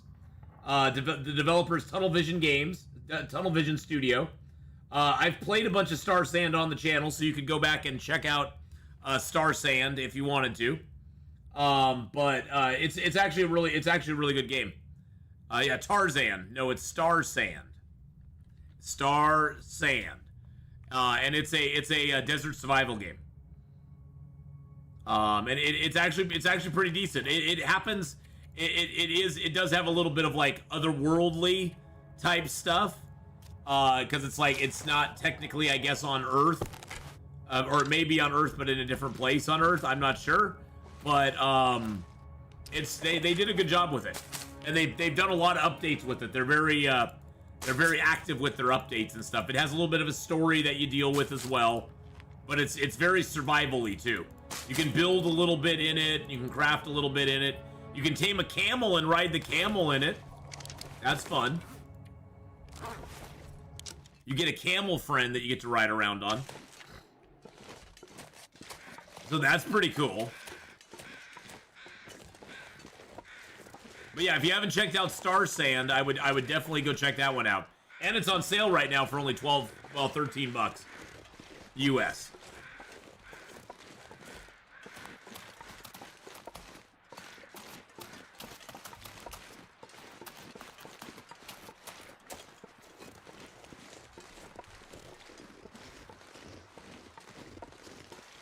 Appearance of Star Sand reminds me of Assassin's Creed Origins. A little bit, I guess. I mean, it's not as... the graphics aren't as pretty as Assassin's Creed Origins.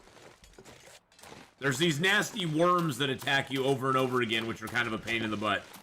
But, you know, you get over it pretty quickly. Alright, we have a wolf over here. We might as well challenge him and get him out of the way. There we go. Come to me, my friend. Come to me, sing for me! Sing for me, Wolfie. Sing your Arr! But yeah, if you're looking for a survival game set in the desert, that would be my recommendation.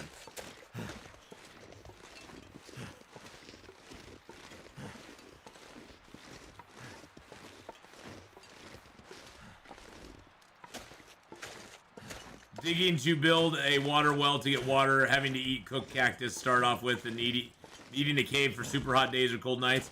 Oh, well, in Star Sand, it does get very cold at night. You can build a little house, though. I usually build a house pretty quick in Star Sand. And then I have a little place to shelter up at night and have a fire. But during the day, it gets really super hot. And sometimes you have to jump in the water and cool off a little bit. You have to play in the water just a little bit during the daytime. And they do a pretty good job managing the heat and cold in Star Sand. You can overheat pretty quickly, so. And then there's actually a pyramid in Star Sand. But if you want to go back, I do have some videos up on YouTube. They're not real recent videos because I haven't played Star Sand in a while. But I did play it a bunch back in the day and got some videos up there if you want to take a look at it. take a look at a little of the gameplay. I found it pretty enjoyable. It's got kind of a neat little story, so. Well, it has a little bit of a story to it, but it has a little bit of a, like, you don't know, you may be, basically the premise of Star Sand is you were a runner, you were on some marathon that you were running, and you got swept up in a blizzard, and you woke up in a, you woke up basically in this huge desert, not knowing where you are. You have to go from oasis to oasis to kind of like find your way out of it. They do a decent job with it, though. I don't think I have the metal to repair this, do I? I do not have the metal. I have the fuses. I forgot to get the metal. Forgot to bring 5 pieces of metal with me. I've got the wires.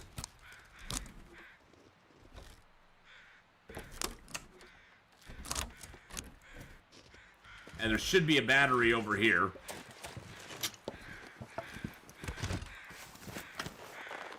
And some gloves. Interesting. I'll have to remember to bring metal back to this place.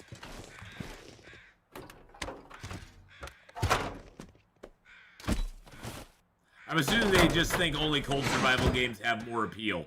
Well, and I think cold survival games, it's easier to put in the sort of the negatives in a cold survival game than in a survival game where heat is the main problem. Okay, so that mapped up a great portion over here. Pretty much all that's left to map is this section over here. That's all that's left is the old Spence family homestead and over.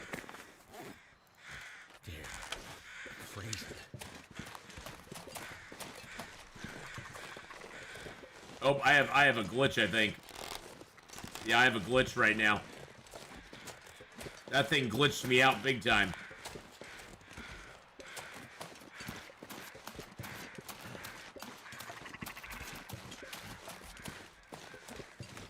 That glitched me out big time. Those boxes glitch you a bunch of times. You said goodbye toolbox when you were up there? Yeah, I didn't, the same thing happened to one and only, yeah. I'll have to find a good save point and just save out, log back in.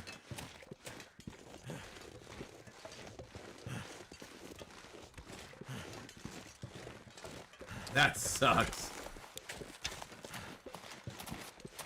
Oh, there we go. That fixed it. Yep, nope, that did not fix it.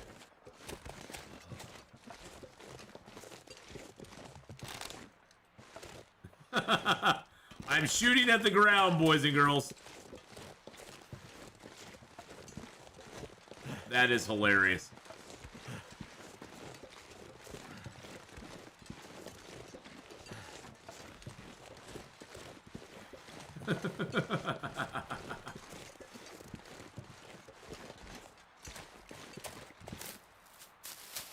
There are some interactions that just toy with the UI. Or yeah, the UI and the overlay and the heads up and all that stuff. Yeah, I'll just do that real quick. It shan't take too long. What I'll do is I'm gonna build a fire down here by this wolf. We'll cook up Mr. Wolfie Boy and take his bits and pieces up there.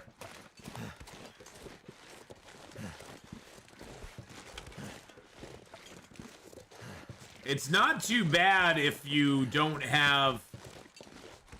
Put this fire kind of in the middle here.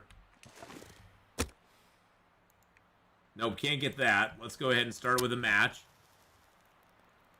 It's not too bad if you know, unless you have to face an animal very quickly because you can't fire at it. Well, you can probably shoot, but it's hard to aim. Come on.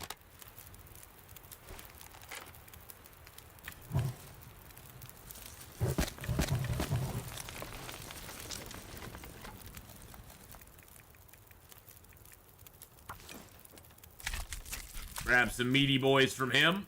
Yum, yum, yum.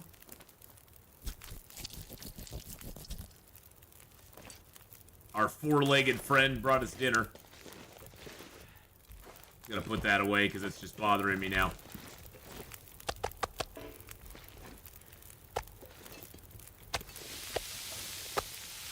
Alright, let's just pass time for an hour. There's our save point.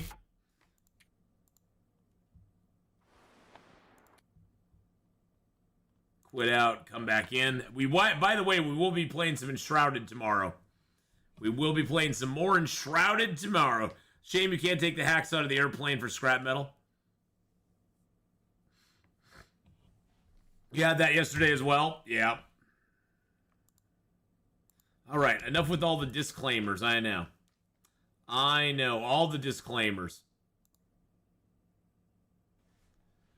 Gotta make sure nobody takes survival advice from a video game. You know what I call that? That's called Darwining. If you're taking your survival advice from a video game, yeah. That's called natural selection, my friends. Alright, there we go. We got some food. Yum, yum. I have to go, unfortunately. Wish I could stay. Have a great stream as always. Catch you next time. Take care, Mr. Barley. Have a good one. Have a great rest of your day, bud. Let's get a little water cooked.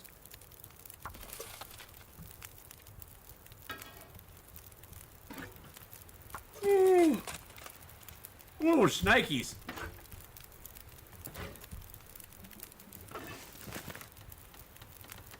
Let's cook up a birch bark tea.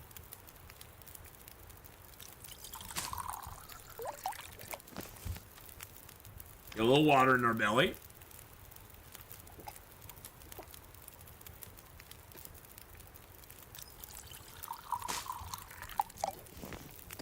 A little more birch bark tea here. This time we'll do a birch bark, and then next time we'll do a mushroom, and we'll drink that mushroom tea down to a little bitty bite, and we'll have the warm-up bonus going for us. Get our water off before it boils dry. Eat that down. All this gear is slowing me down. Yeah, I figured it probably would. Kind of sucks, but how much over are we? We aren't that far over. I could just drop a few sticks. That's fine.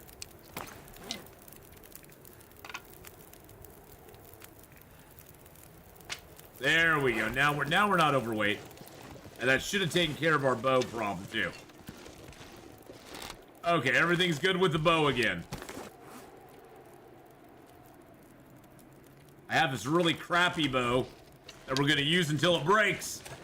Gonna use it till we lose it.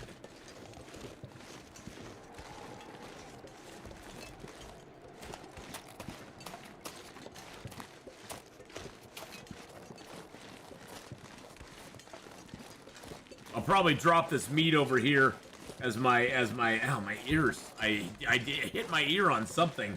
Maybe I slept on it wrong. You know when you wake up and you have just like it feels like somebody like punched you in the side of the head because you probably slept on your ear wrong? I think I did last night. Always amuses me you couldn't click off the epileptic warning, but there was no chance of reading it all before it vanished. And then it flashed back on, and then it flashed off again.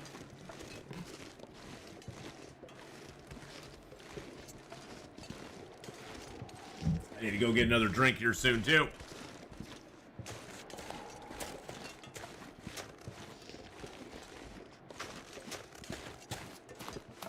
There's a dead deer here as well. We aren't gonna... You know, actually, I could harvest this deer and then leave his hide and guts inside the cave here. Because this is the way that we're gonna go into Bleak Inlet. Because we already went in a previous episode, we went into Bleak Inlet from the ravine and got the note that we needed. Let's grab that.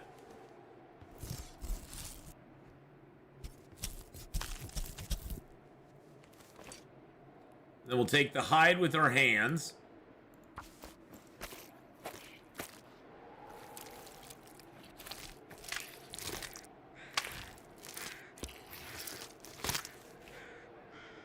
And we'll take the guts with our knife. Always choose whatever option gives you the lowest amount of harvesting time. And if you can do it without a tool, that's even better.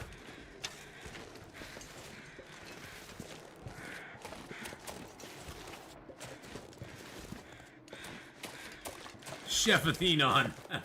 Hey, yes, I'm the chef. Organ speak and dog and eat. I love the chef from the Muppets. He was awesome. I hate that I can't get to this coal back here. I hate that I can't touch that coal. It bothers me so much.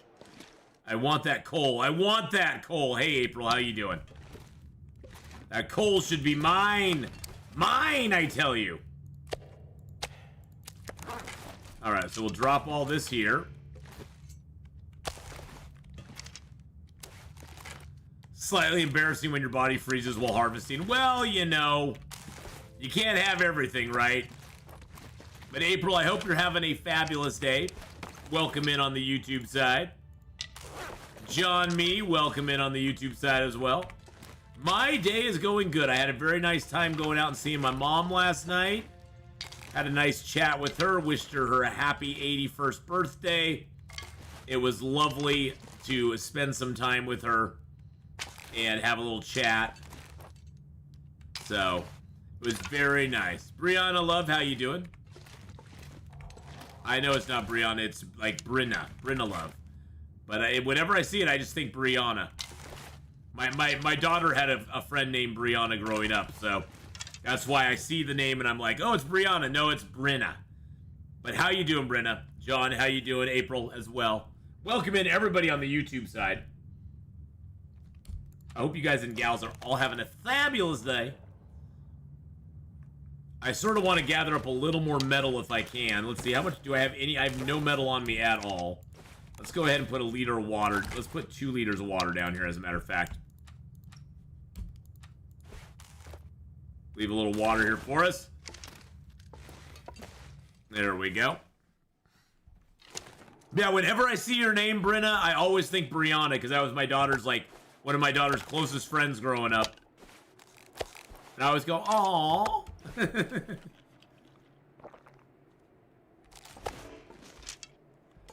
Gotta go, have to switch you off this time. I have hit the like button, but can't let the stream run in the background. That's all right, Chaos Bites. Go get your stuff done, man. You got things and stuff to do, buddy. You're a busy feller. Go get that stuff taken care of today. Don't you worry about me. We'll be trucking right along. We've got another like hour and 15 minutes or so of Long Dark, and then we're gonna be switching over and playing a little State of Decay. Roar! State of Decay 2 in Cascade Hills on Nightmare difficulty. We got a nightmare run coming up. We've already awoken a Plague Heart too, which is just like, oh, I awoke a Plague Heart. They are awakened. I don't even really have any good guns or anything yet, which makes me kind of, oh my goodness gracious. We did go grab some, we did go get some bounties from Cash, so hopefully we can fulfill those and get ourselves some long rifles. But man, oh man, it sucks. Do I have that cave? That cave is not on my map at all, is it? Well, let's go map up the El Cavo here. Actually, did I? Okay, so the entrance to Bleak Inlet's not on here either. Son of a biscuit. Well, let's go get that squared away.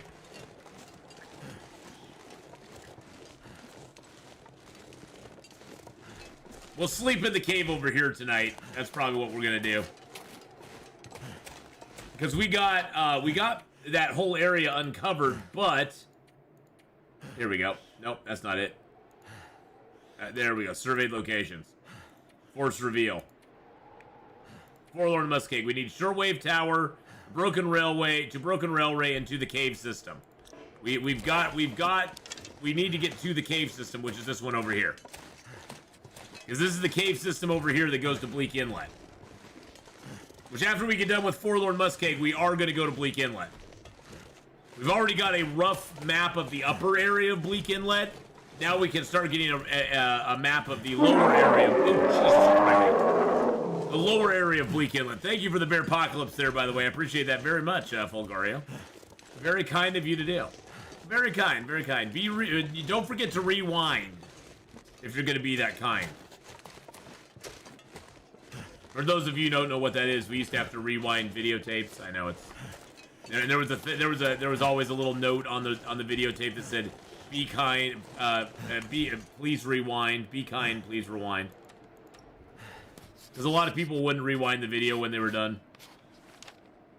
I think video stores actually charged a rewinding fee if you didn't rewind the video. Like, if you brought a video back and it wasn't rewound, you would actually have a rewinding fee attached to your account that you would have to pay off next time if you didn't rewind the video. I think that was one of the stipulations of it. $5 charge for not rewinding was harsh, yeah. But you know what? You figure, wait and see. Not only did they have to have the machine there to rewind the video, they had to pay somebody to put it in there, hit the rewind button, wait for it to get done, take it out, and imagine if, like, 500 people rented videos and didn't rewind them. Imagine how much time and effort they'd have to do to rewind those videos.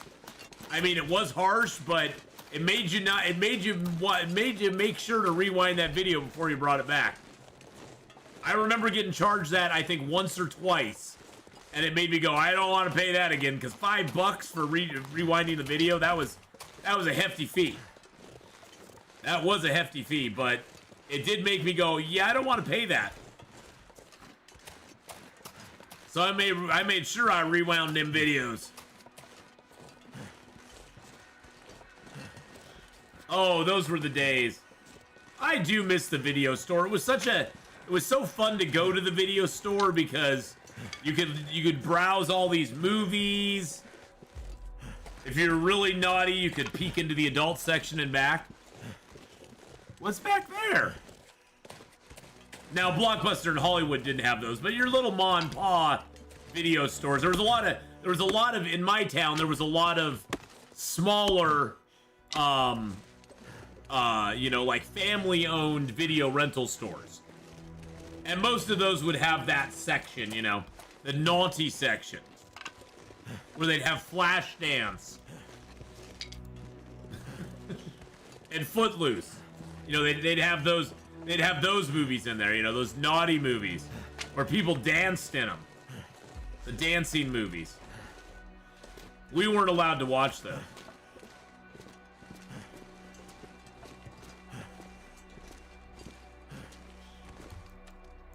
Hey, I used to rewind audio tapes with a pencil. Just to get it back to a song I wanted. Because my cassette player at one point, the rewind button didn't work. But yeah, wait and see's on Kick saying, I saw a laughable moment when someone went to return a VHS tape, realized it wasn't rewound, so they lifted the lip just enough to manually rewind it with a screwdriver handle. Anything not to pay $5, baby.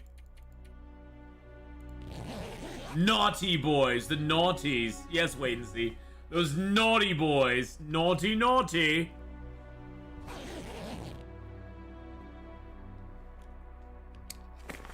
Those naughty movies, like Footloose. I shouldn't have left all my water behind. That's okay. I'd do anything for a Klondike bar, my friends. I should have put those down when we were sleeping. But that's okay. Those are all small. Yeah, I think I'll just... Oh, actually, I got that to rip up. Let's rip that up. We've got a few loots that we've picked up here. And then we also picked up these nice work gloves. Wow, those were at 100% condition. These are the best gloves you can get in Interloper as far as warmth goes. These are the best ones you can find. The nice thing is you can always rip them apart and get some leather out of them. Yay.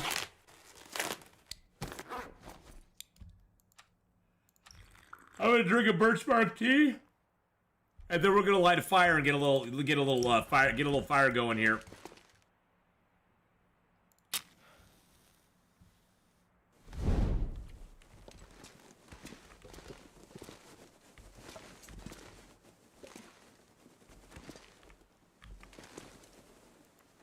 Want to be in the outdoor area when we light it, because that way we get the max burn out of it. Come on, there we go. There we go. Yeah, we're now so spoiled with DVDs and Blu-rays and 4Ks, and we can skip to any part of the movie we want instantly. So spoiled.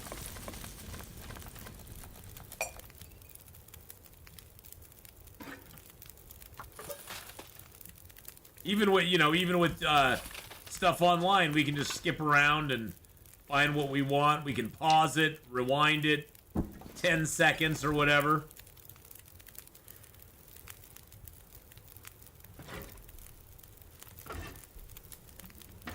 There we go. That gets some water in our belly. Nice and quick. Ah.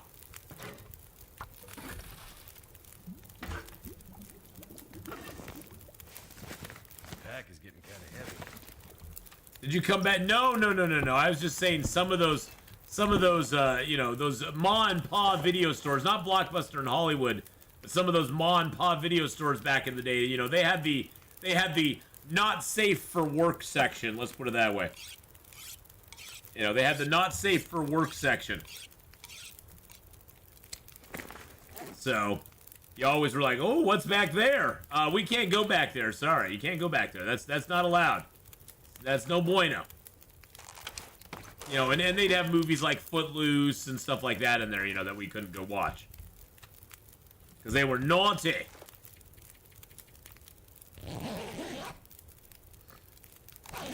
I mean, as a little kid, I saw that section. I was like, "Ooh, there must be really like bloody, violent movies back there that you can't watch."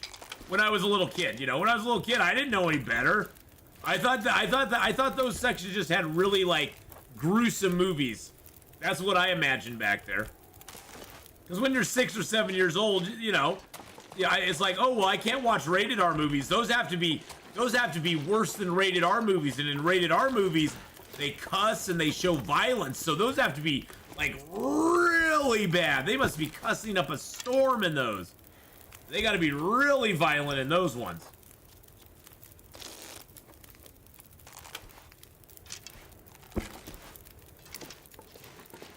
Little did I know they were much more than that.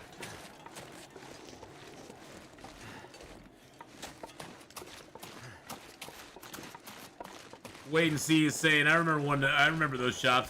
Was told there were things in that room that would make one go blind. They were indeed cussing up a storm, yes.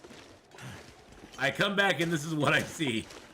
Now you can anything with just a few clicks. Oh yeah, totally.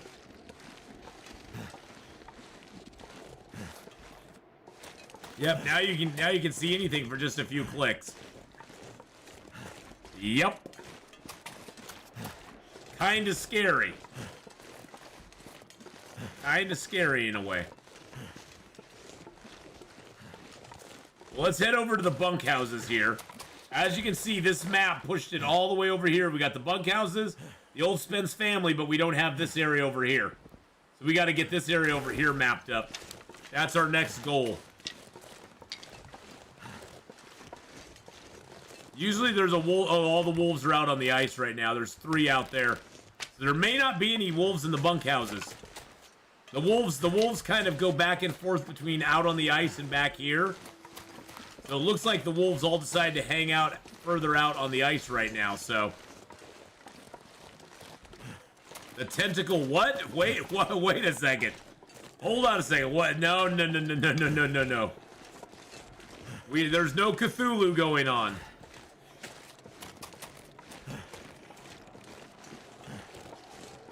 There's no Cthulhu, my friends. Come on now. Hey, it's a burdock root. And there's a piece of metal there. I'm gonna go grab that.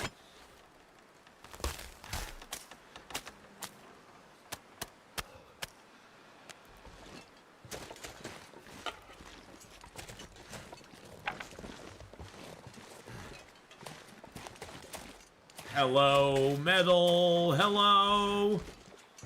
I wish oh. Storm lantern, nice. That's another piece of metal. Because I'll break down a storm lantern. I'll break that down. For sure.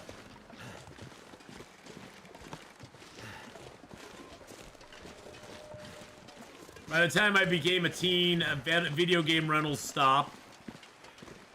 Yeah, they used to have video game rentals. Well, you used to be able to rent video games from Redbox as well, I'm pretty sure. I think Redbox had video. Redbox may still have video game rentals. I don't know. Is Redbox even still around?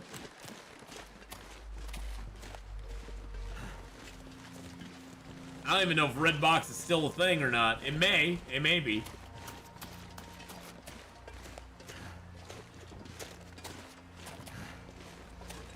I haven't seen one for ages. They used to be everywhere. You see them at Kroger stores and Walgreens. Okay, it still exists. All right.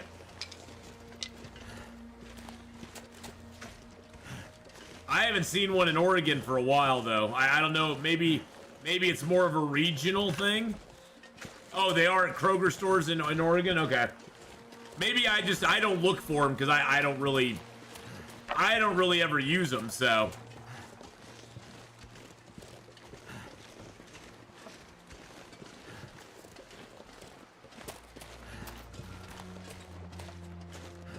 Oh, look, there's a metal shelf here. Oh, look, there's water here. Oh, look, there's some scrap lead here. And there's a fire pit. And there's a furnace with some charcoal in it. I know it is, my friend. Oh, what a beautiful sight. I got the metal I need right here. Let's go ahead and get this fire started. Got no chance of a mag lens, but we can just use that and get that going on. Some stores learned the hard way not to have them outside the building. What happened to the ones outside the building? Did people like break into them and stuff? Was that the problem they were having? Because I can believe that. People do anything, it seems like. It's so weird.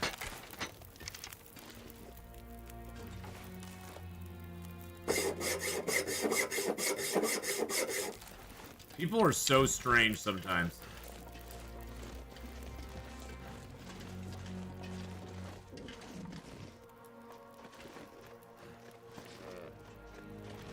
I hear a deer right over the hill.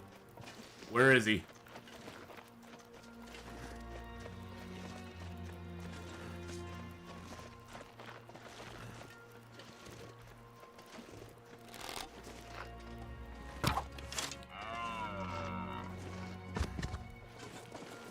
That's all I needed, baby. Just a little bit of meat. Little bit of meat for me.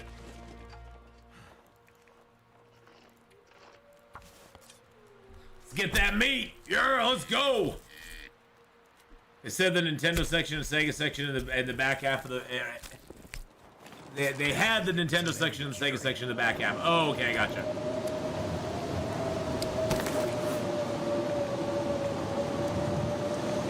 Good lord.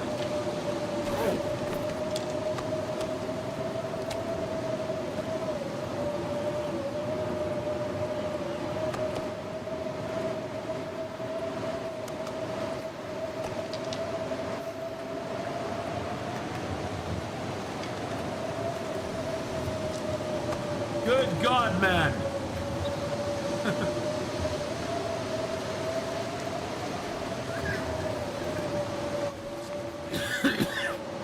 I swear to God, the game knows what's happening.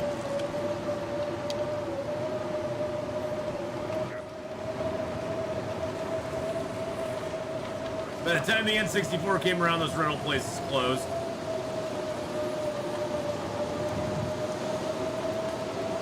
The smoke comes out of it. That's cool.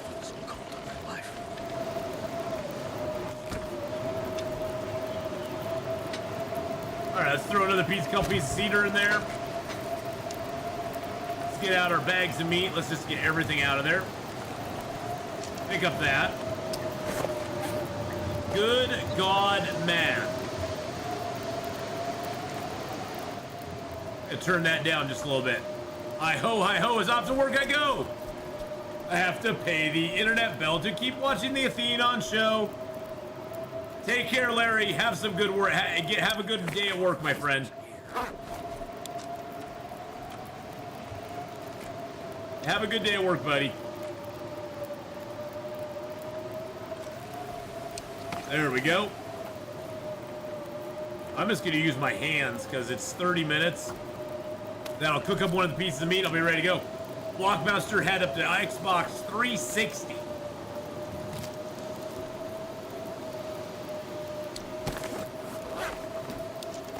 Yum, yum. Food in the belly. In the belly of the beast, boys and girls. Yum, yum.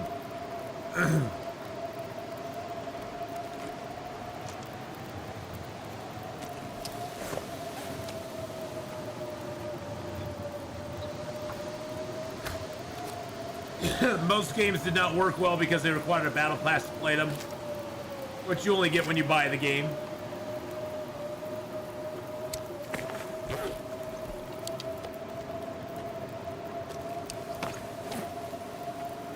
Well, a lot of those companies have put things into games now that make it very hard to get them on the secondary or the rental market and actually be able to play them effectively. And that's their goal, because the secondary market was killing a lot of video game sales, and they didn't like it. They couldn't do anything about it, but they didn't like the secondary market at all. They hated the secondary market, the game stops and stuff like that. It's funny, the comic book shop I worked at, we were buying and selling video games back when Nintendo, the 8-bit Nintendo, was big. We were buying and selling used games back then. We were doing it before the game stops and stuff like that came around, which I think is pretty funny. That my boss was actually pretty smart. He started doing that way before that became like a thing.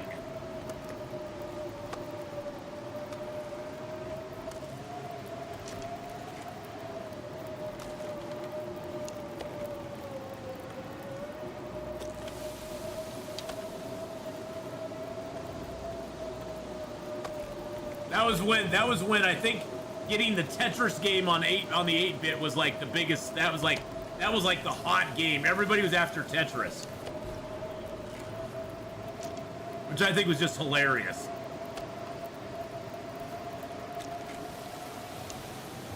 Okay, this is really cold out here, like really cold out here.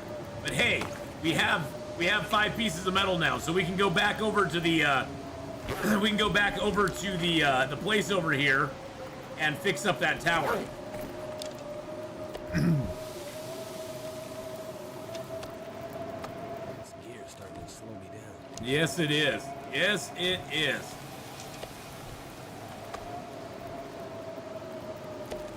But that's okay. I will take that. Okay, good. The storm finally passed. Jeez Louise, man. George and Wheezy.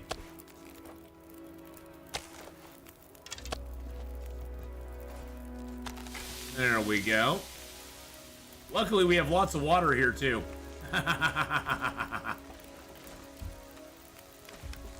They're probably working on Fable 4, I would imagine. Was there a Fable 3? I never played any of the Fable games, so. But that wasn't sort of my area.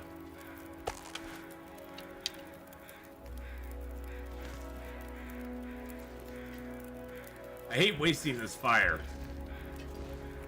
I guess I can make some more water. Fable 3 was 50-50.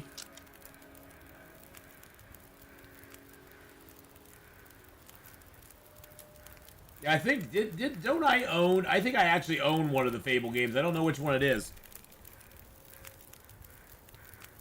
I own Fable Anniversary. I don't know if that's I don't know if that's Fable 2 or Fable 1. That may be Fable 1. I think somebody gifted me Fable Anniversary at some point. I've never played it though.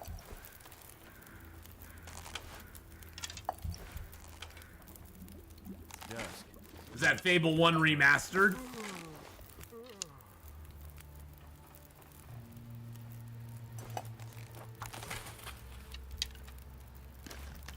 Fable 1 was good, but not able to play as a female. Yeah, see, I never worried about that. Genie Girl's like, you asshole. That never really concerned me that much. Feels like a lot of gear. You jerk. I know, I'm such a jerk. Such a jerk, man. What a jerk.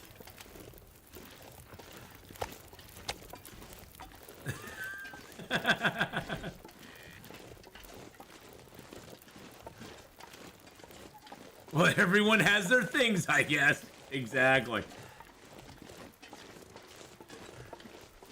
Hey, I got the deer up here, so hopefully there's not a wolf up here. We're gonna walk up here. There's a prepper cache up here. This is actually the prepper cache I found the prepper's pie recipe in. So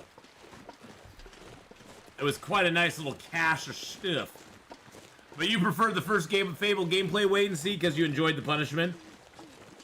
Well, maybe one day I'll have to do like a retro Fable day or something and play the old Fable game. Whenever I have, you know, with all that free time I got. All that free time I got that I don't have other games I'm playing.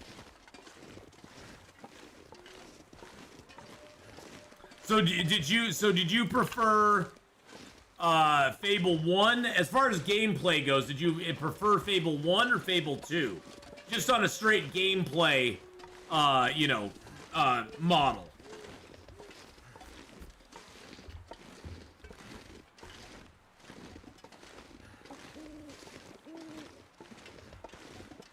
Fable 2, okay, so Fable 2 had the better gameplay. I mean, I've always heard about the Fable games, but I wasn't really playing games when those came out. I mean, I don't know when the original Fable game came out.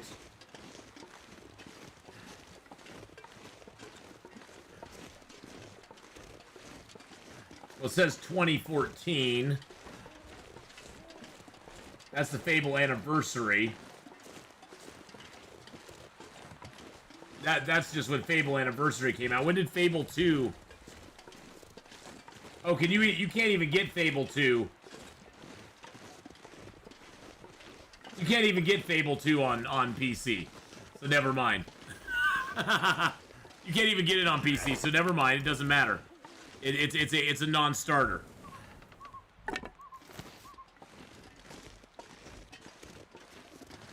You can't even get Fable 2 on Steam, so that must be one of those Xbox or PC or that must be one of those Xbox or PlayStation or whatever exclusives. Although they are coming out with Horizon Forbidden West here in I think March. I think it's March that's coming out. So super excited for that. That's exciting. If it's not on PC, I'm not gonna play it. Just plain and simple.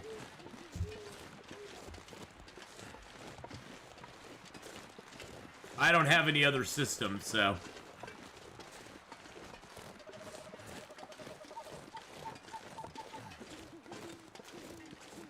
That's probably why the Fable Anniversary one's the only one I have. Better story and balance is great, plus more ways to earn money. The rentals made more sense to earn money.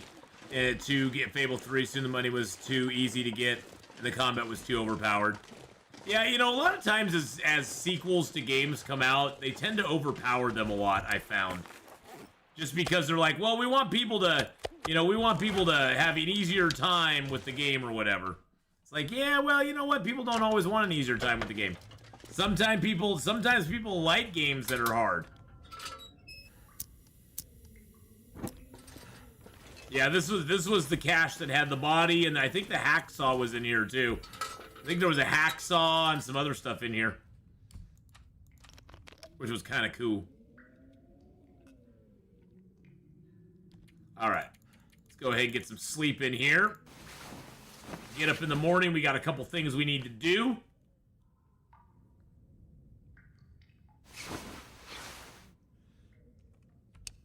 All right. Oh, I should drop the damn birch down and the hide and the guts. Oh well.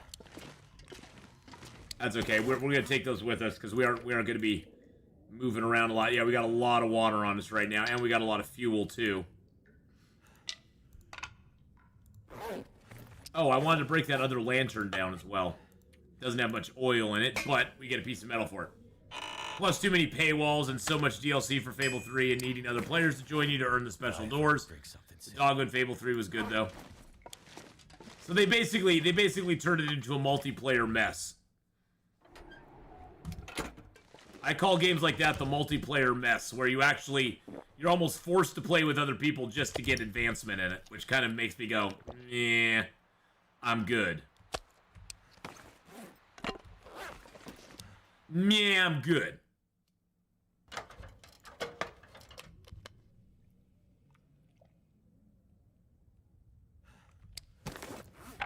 Let's break that torch down. Kind of, but not really. It punished you for playing with someone else, but you also needed it. Oh, okay. So it was like kind of a 6 to 1, half dozen the other. We're gonna punish you, but you sort of need this, but we're gonna punish you for doing it. Sounds kind of like a little bit of a messy scenario there.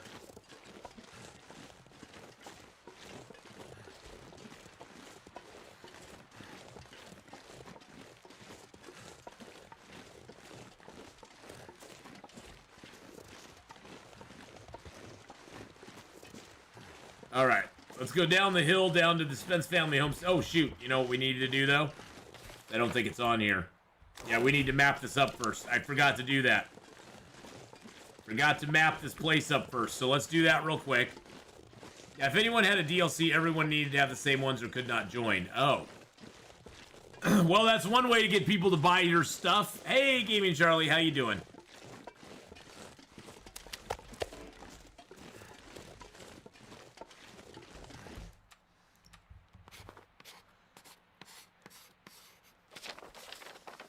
I hate what they've done with prepper caches now. It just seems mean to find one and it's empty.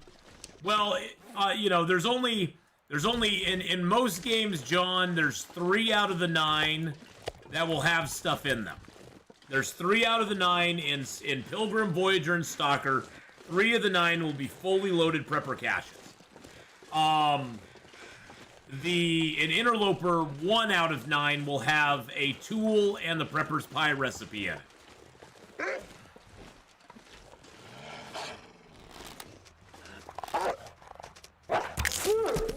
Now, you'll always have a bed in the prepper's cache, which is, to me, the most important thing, especially on Interloper. You have that free bed in there, which is really nice. Pretty good, been giving blood and eating dinner. The stream's been going good, Gaming Charlie. We've got a good map of Forlorn Muskeg going. We just got a little bit left over here to do. I think we'll finish that up today. We got a little bit more mapping to do over on that side, and then we will be heading to the old Oblica Inlet.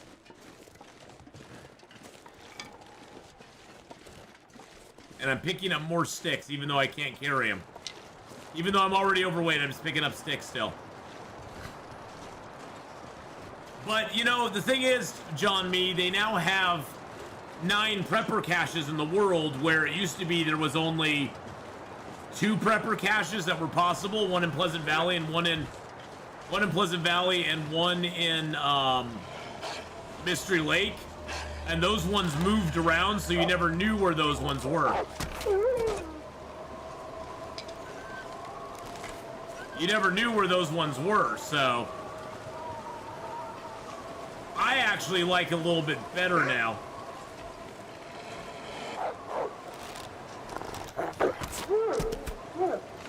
Good Lord. I'm bringing all the wolves to the yard.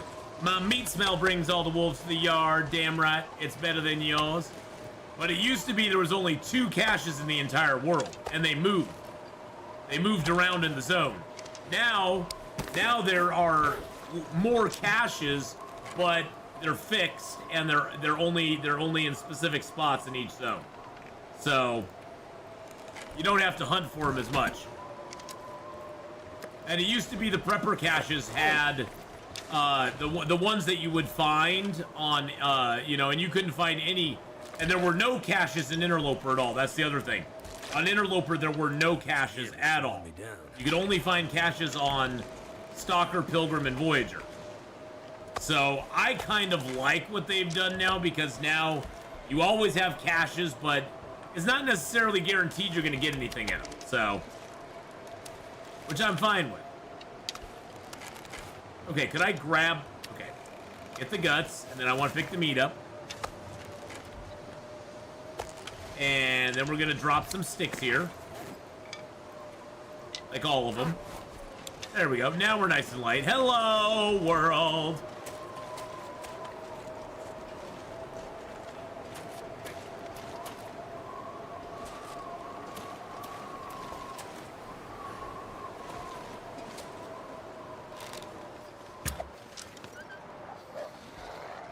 Dang it, I missed him.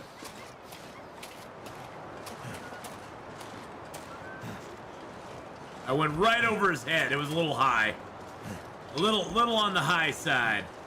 I am very smelly, Frank. I had meats and guts on me. Guts und meats. Those wolves smelled me from a mile away and were like, where is he? Really?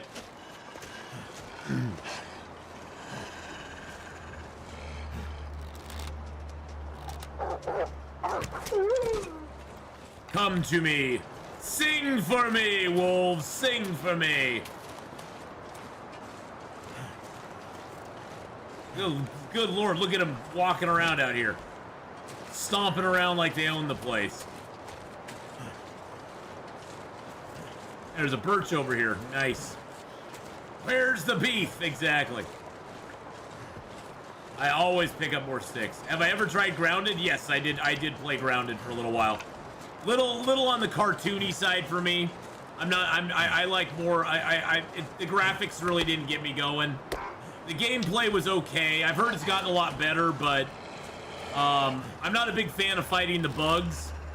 I found the combat to be kind of annoying, to be honest. But it wasn't horrible, Redemptive Sinner. It just wasn't my bag, I guess. It wasn't a horrible game. Well, back then, see, I played it when it first came out, and back then it was really, back then Grounded was a little, it was kind of chunky back in the day. I haven't played it since it like fully upgraded, so I might need to give it another chance and see, but it's not high on my list of priorities, let's put it that way. It wasn't a game that grabbed me from the get-go and made me go, I really love this, I want to see where it goes. Like some games have. And so, for me, it wasn't high on that score, basically. It had some interesting mechanics. I think the thing that frustrated me the most is I built a base, and then ants just walked all over my base and took it apart, and I was like, oh, I spent all that time doing that, and the ants just walked in and said, no, you can't have a base here. And I was like, really? You jerks? You big old ant jerks? But I may have to, go back and give it a try again, because it's been a hot minute since I played it. I think the last time I played it, let's see, when was the last time I fired up Grounded? I'm just curious now. Now you got me curious.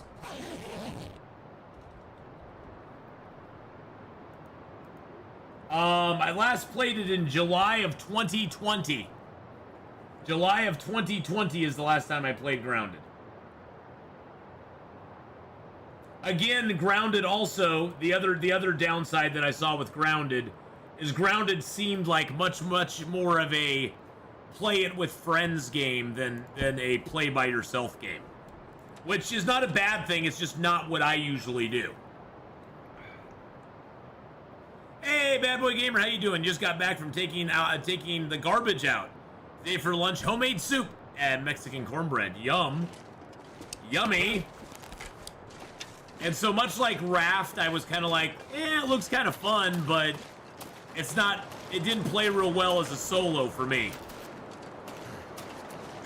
Actually, I'm going to drop off these hides and guts here. I forgot I was going to do that.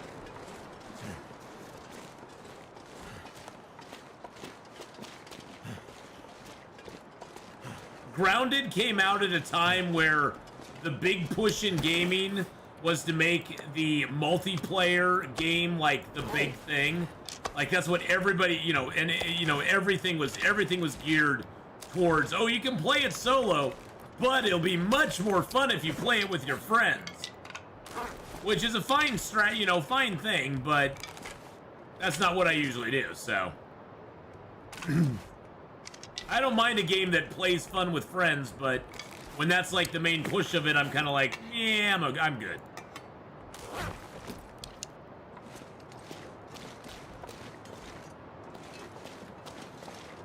But I get that from a marketing standpoint for sure, because that does get butts in seats and get people to buy your game.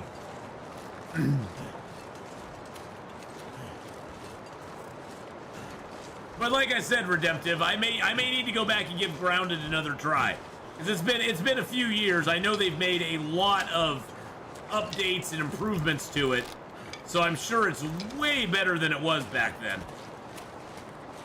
I just need to find the time to do it. Maybe plan one day a week where I just go back and take a second look at a game. Because there's a lot of games that I played when they initially came out, and I was kind of like on the fence, and I was like, yeah, it's interesting, but... Okay, so what, do I have to be away from that to map it? Do I have to be away from the tower to map the tower? Because this is the other tower here, isn't it? There we go. There we go. Okay, I got the tower now. Now let's see, what else do we have here still to go? It's a broken railway. That's the only thing we have left, boys and girls. And our map is almost done. Look at that, look at that, look at that, look at that map. Oh, yeah, let's go.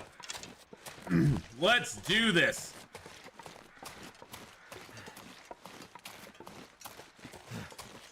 We gotta do this map, and then we have to circle back around and map. We have to go back up to the top and fix the transmitter. And then we're gonna go back to the, we're gonna go back over to Bleak Inlet.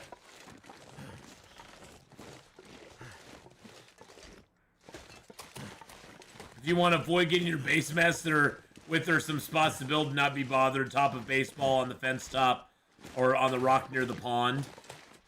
Well, that's if, you know, that's if I go back and play it. If I go back and play it, Genie Girl, please let me know of those spots. I won't remember them.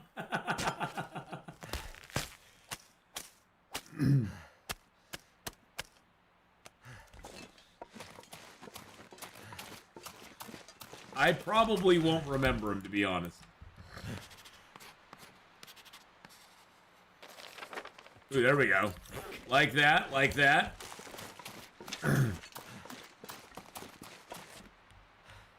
Now, did I already get the... I don't know if I got the memento cache down here. I honestly don't know if I did. You do some... You glitcher, you. Why, you? I oughta.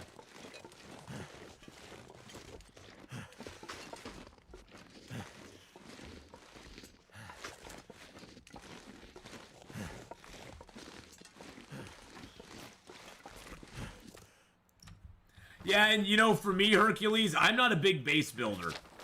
I'm more about the discovery and exploration. And, you know, I'll build a base out of necessity. And I'll pretty much make it a pillbox that'll hold my crap, and then I move on. I've never been a... Like, I've never enjoyed the actual, like, building aspect of most games. That's never been something I've been, like, super excited for.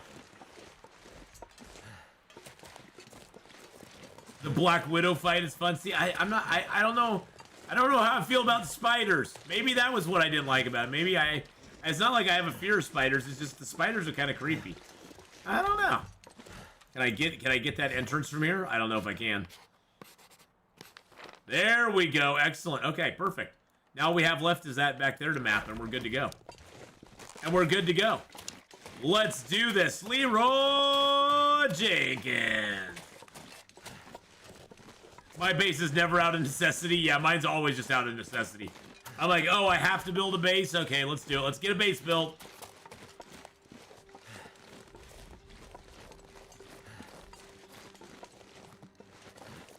Gotta watch out for the bear over here. Actually, we got bears that could be on both sides, actually. There's a bear that spawns to our left and a bear that spawns to our right. Yep, there's the bear way over there, actually. You can see him on the horizon. You look right out there, there's the bear. Right above my arrow here. It's very hard to spot because he's very tiny where we're at, but... I don't think I've been here. I don't believe I've been here yet. The snow shelter's probably ruined, but that's okay.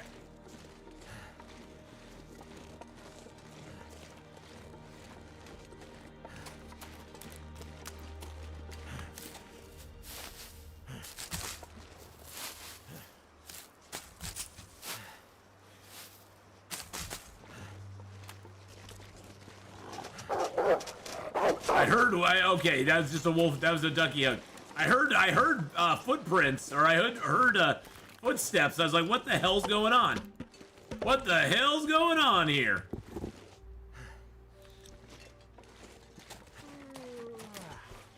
We're getting a little hypothermic, so we might need to fix that here soon.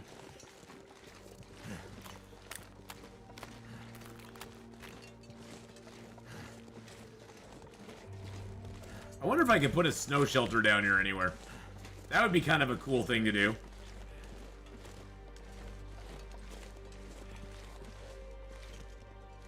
No, I guess not. Let's get our rock cache here. Let's open that up. We get our dog food and a can of lighter fluid. Excellent.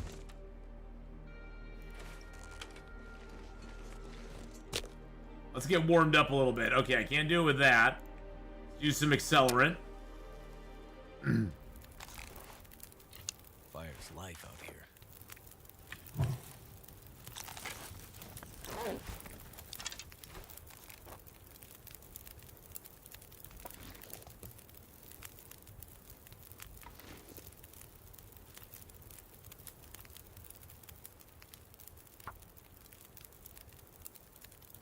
All right, there we go. We got a snow shelter down. I'm liking it so far.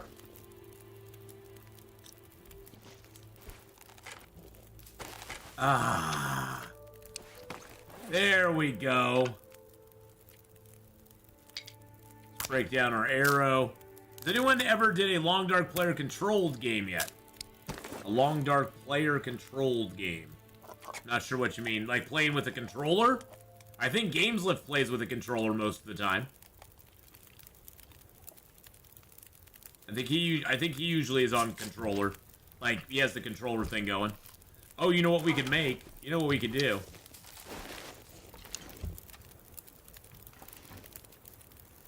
I think we have all the ingredients.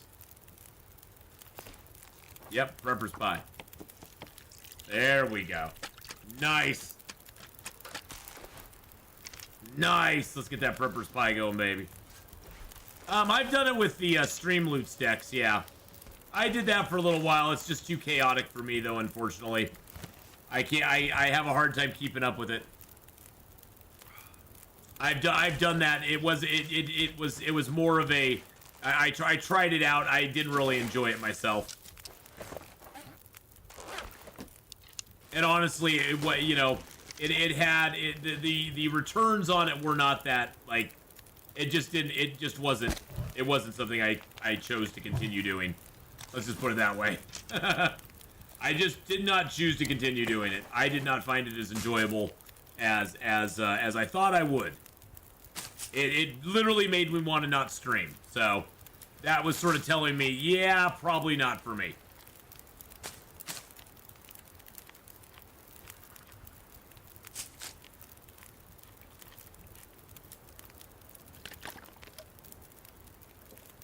All right, so there's that. Excellent. We got food in our belly. We got a little fire here. What time of day is it? It is late in the day. Let's just try to get a couple hours sleep if we can. Actually, let's just pass time for a couple hours.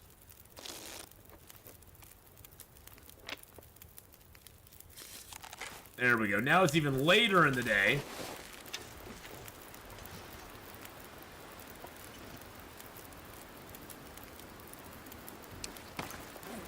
Go ahead and drink birch bark tea. we go.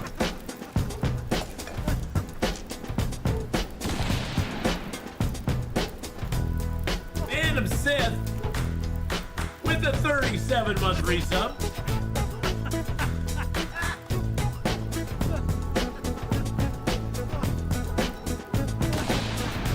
Thank you for that 37-month resub there, my friend. Yeah, for me, it's just a lot to keep track of, and it's just for 37 months. And I find with like the Streamloots cards, everybody wants to always argue as to what they do, and it's just, yeah. It's just is more, it's more annoying than anything else. So I'm just like, yeah, I'm good. I'm good. All right, let's go ahead and do that. Get that down. No thanks. No thanks. You know what? Let's actually take the snow shelter apart real quick.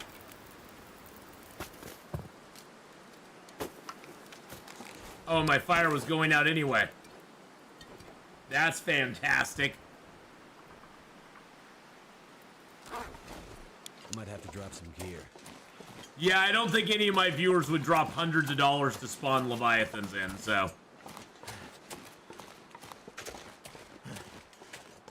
Getting dark out here. Yeah, I don't think that would happen. And honestly, for me, that's just not fun gameplay. So, for me, I'd rather just play the game and have fun with it.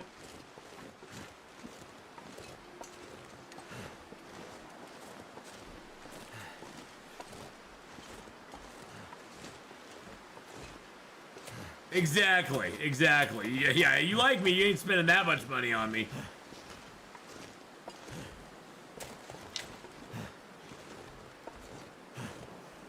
I like me too, but I wouldn't spend that much money on me either. I'm just saying.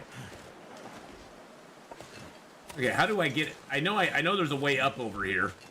I'm hoping the bear's not just right over here waiting for me. Hello, Mr. Bear? Okay, the bear's not over here. For me, more than anything, I just found the cards were just too chaotic for me to keep track of, and to actually have enjoyment. It became way more work than I was wanting to put into it. So.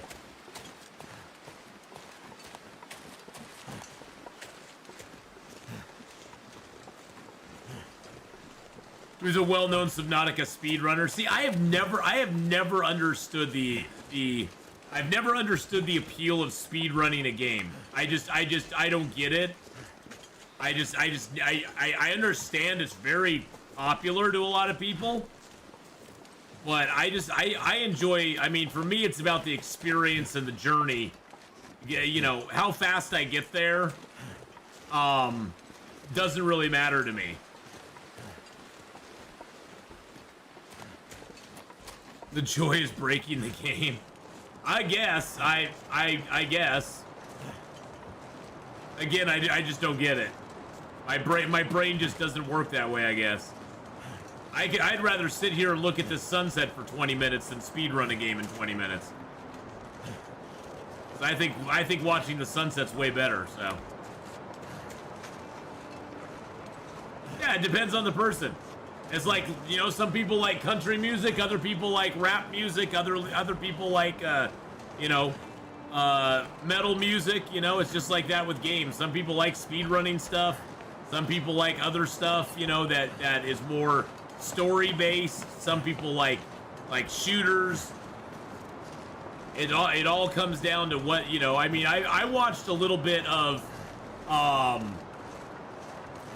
Zero Planes when he was speedrunning. He was speedrunning, I think, Cuphead. I had no idea what was going on. It just looked like he was shooting at a monster the entire time. But I guess it was exciting. I mean, it seemed kind of fun.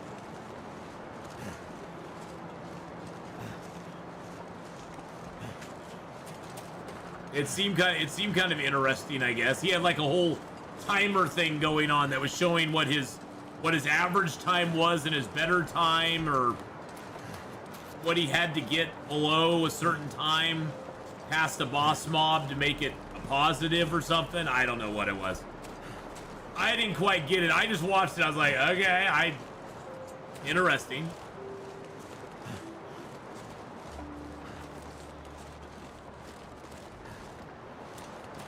I know some people in Long Dark like speed run the challenges, I guess. Well, but you know, Farmer Marks, a lot of those people have paid 80 bucks for the game. They've played it a lot to the point where they're bored with the game, so they now want to speed run the game to like make it more interesting for themselves, probably. Which I get. I mean, you know, if you get that bored of a game, you may want to start doing speed runs on it to make it more exciting. So that I can sort of get that, I guess. Me, I just go out and map stuff to make it more exciting. So.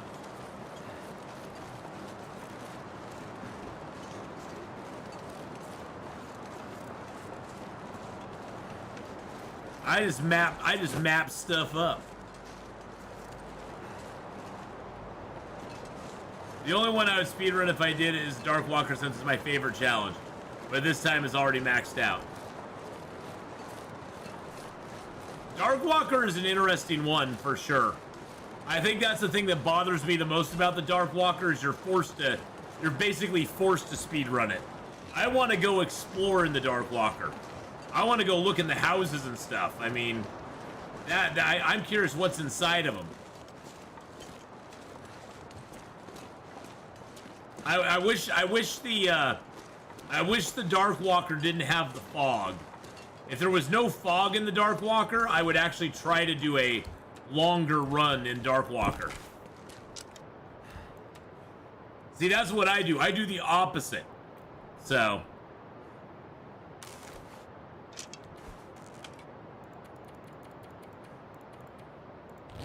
I do the exact opposite. I go for how long can I last. I do the 100 days in the Hunted challenge. I do 100 days in As the Dead Sleep. That's where I do my stuff. That's where I have my fun. Is how long can I last in this world I'm not supposed to last in? That's what's fun for me.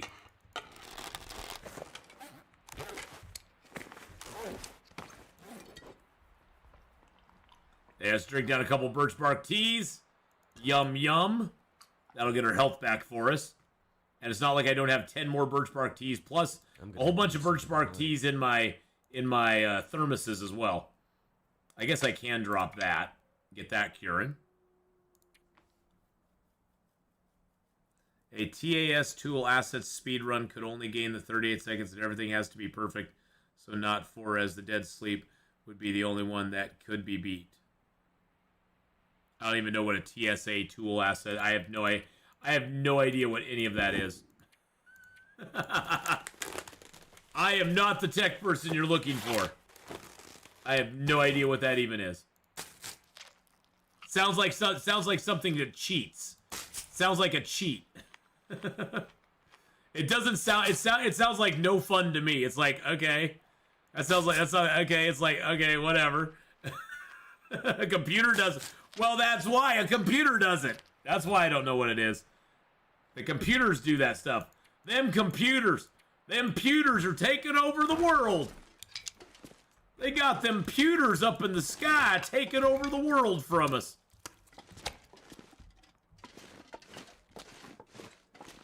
How's the new stuff? I love the Prepper's Pie. Prepper's Pie is great. Prepper's Pie is awesome. It gives you 25 health back immediately. With no downside.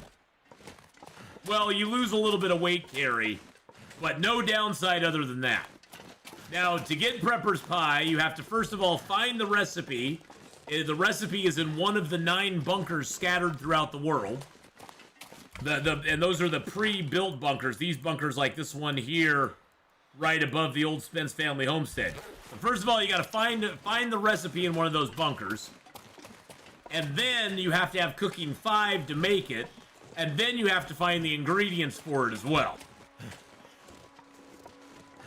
It's just to see what could be done perfectly with the new strats.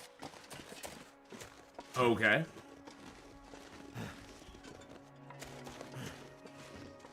Well, I would imagine Darkwalker, though, it also depends on,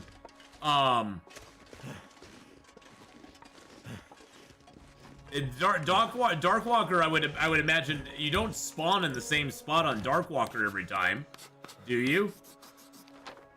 I don't think you do. I think you spawn in a random zone. So how can they even plot that out? Because depending on where you spawn, you could either have a faster or slower time. Or is there like one zone that you spawn in that's like the fastest or something? As the Dead Sleep has 5 minutes left to be saved, but As the Dead Sleep feels a bit grindy to you. Well, any sort of speed run usually feels grindy to me. It feels like you're doing something just for the purpose of time, which I'm just kind of like, nah, I'm good. I don't deal well with pressure like that though either. I'm sure there's people that thrive on that sort of pressure.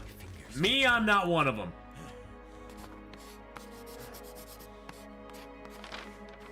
Me, I'm like, nah.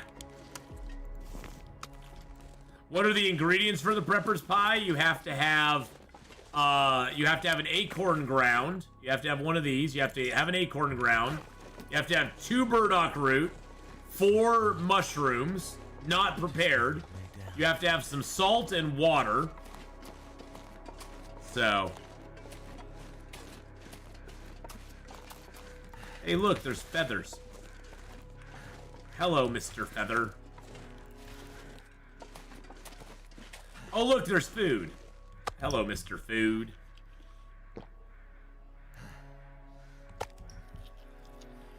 Yep, for just playing it As the Dead Sleeps is fun, but speedrun feels like you're punching in for a job. I want those speedrunners. Here's my challenge to the speedrunners on that. Live 100 days in As the Dead Sleep. That will garner my respect. Do 100 days in As the Dead Sleep. Then you'll have mad respect from me.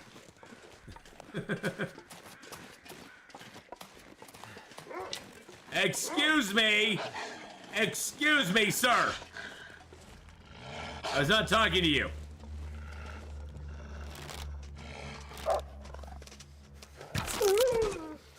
Not talking to you, sir. See, with 100 days in As the Dead Sleep, it doesn't feel as grindy. If you play it just like a normal game, you actually like do a forge run, you go to the summit, you go get your backpack, you do the whole thing. It's pretty awesome. And you can get most of the you get the Polaroids, you can map, you can get most of the stims in the game. It's pretty dang awesome, to be honest. Yeah, we need to get more out this direction.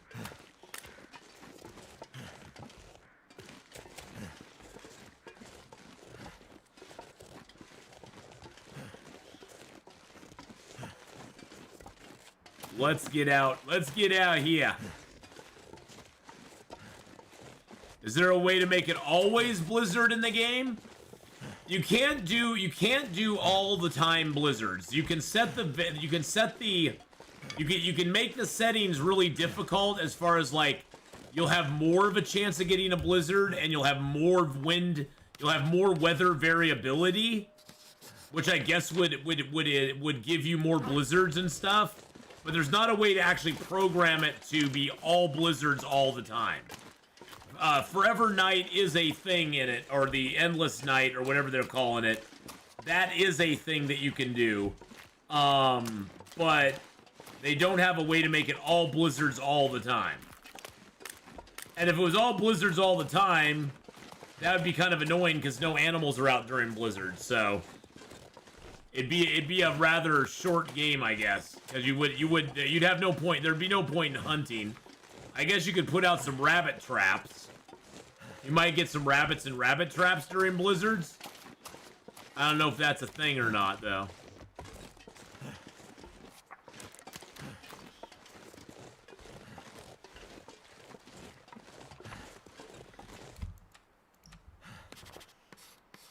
Yeah, the endless night mode, it kind of sucks because you have to basically have light source whenever you go inside. There's no seeing indoors at all. There's no seeing indoors at the least bit.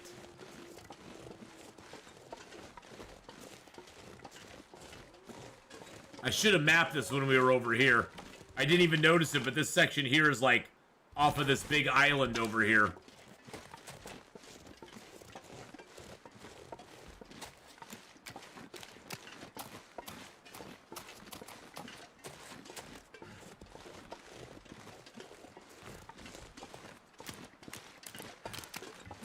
An endless night mode might be kind of fun to play, though. Map memory or not, endless blizzard would kill you quick. Well, there'd be like nothing to do. You'd kind of be like out with nothing you could ever do in the game, which would just be kind of more annoying than anything else. There we go. Now let's get up here.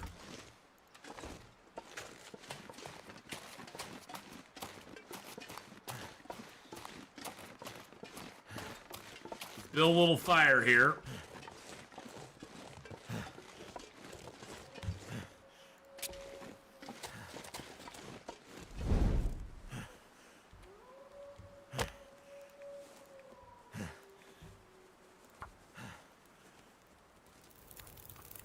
It worked.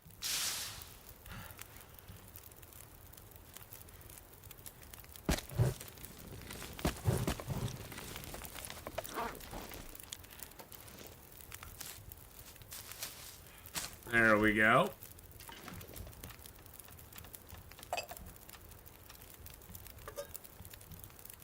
Let's make up a couple more birch bark teas real quick.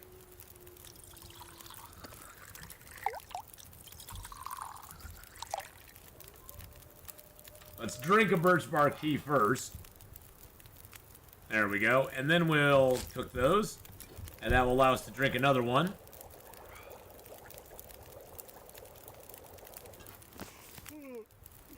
Yeah, I know you're a little tired, bud.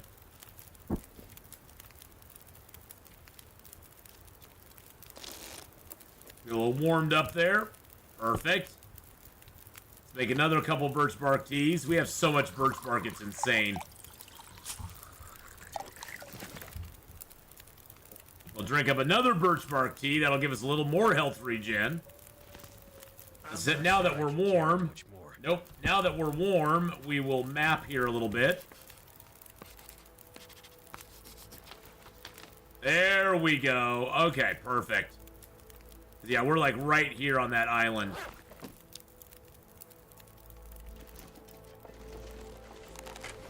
Now, is there a way across here?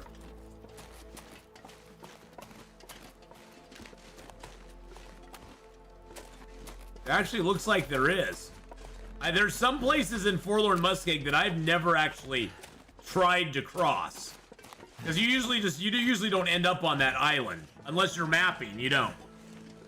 Still want teas to work though, but everything else to be a living nightmare.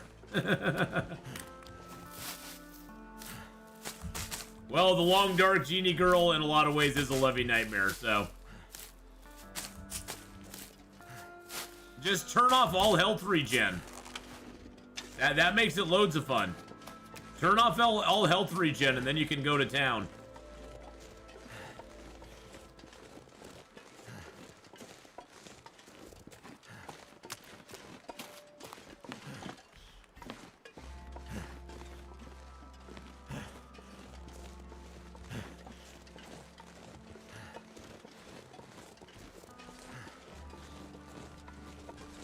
I don't really like health regen being turned off. That's just not my way of playing, but I know some people really like it. I know there's some people that really truly like it. Like me at Coastal Highway, I can never get to that island at the bottom of the map. Oh, yeah. I always break through the ice. But we got a good map, boys and girls. Forlorn Muskeg is all mapped up. I think we have every location as well.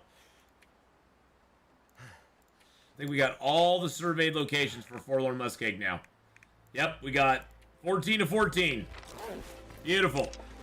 Let's go, baby. Woo! Like a cat, like hell freezing over.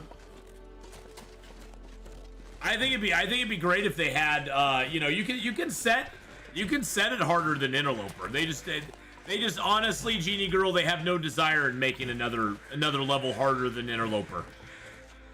Because Interloper, I mean, Interloper players just aren't a large group of their players. They just aren't. Interloper players comprise a tiny portion of the overall Long Dark players. And so, yeah. They just don't. It's not that they don't care, but let's just be honest, they don't care. It's not where they put their main focus on. It's not. Now, Interloper players, as far as being vocal in the game and on the message boards, most of the people you'll see on message boards and on forums and stuff, those are Interloper players. Interloper players are a very loud vocal minority, but they're a big minority as far as like Long Dark players go. They're very loud about what they like and what they don't like, though.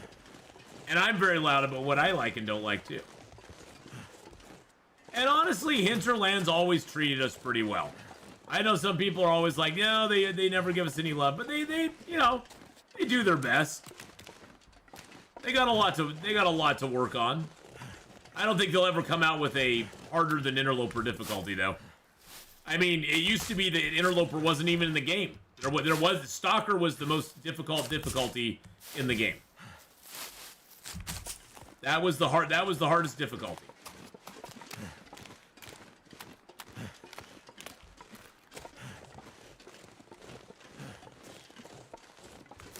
Super bad weather, auroras all the time. Cabin fever, you spend more than an hour in any house. Yeah, that I'd be okay with. I wouldn't want to play in those conditions. Cabin fever's still my biggest gripe in the game. Cabin fever's just dumb. The way cabin fever works in the game is just stupid. You can tell cabin fever was the code for cabin fever was written by somebody who's never spent a long period of time indoors. Feels like something is sapping my energy. Because there's certain things, if you're indoors, if you're crafting or reading a book or doing an activity, the only thing that should count for cabin fever is sleeping and passing time. Those are the only two things that should count for cabin fever. Everything else you shouldn't be acquiring cabin fever when you're crafting stuff. That's just annoying.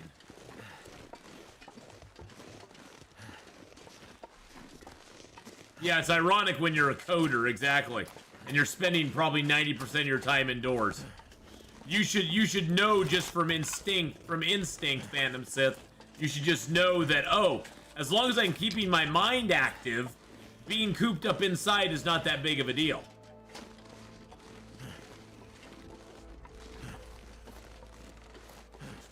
But, you know, what you gonna do?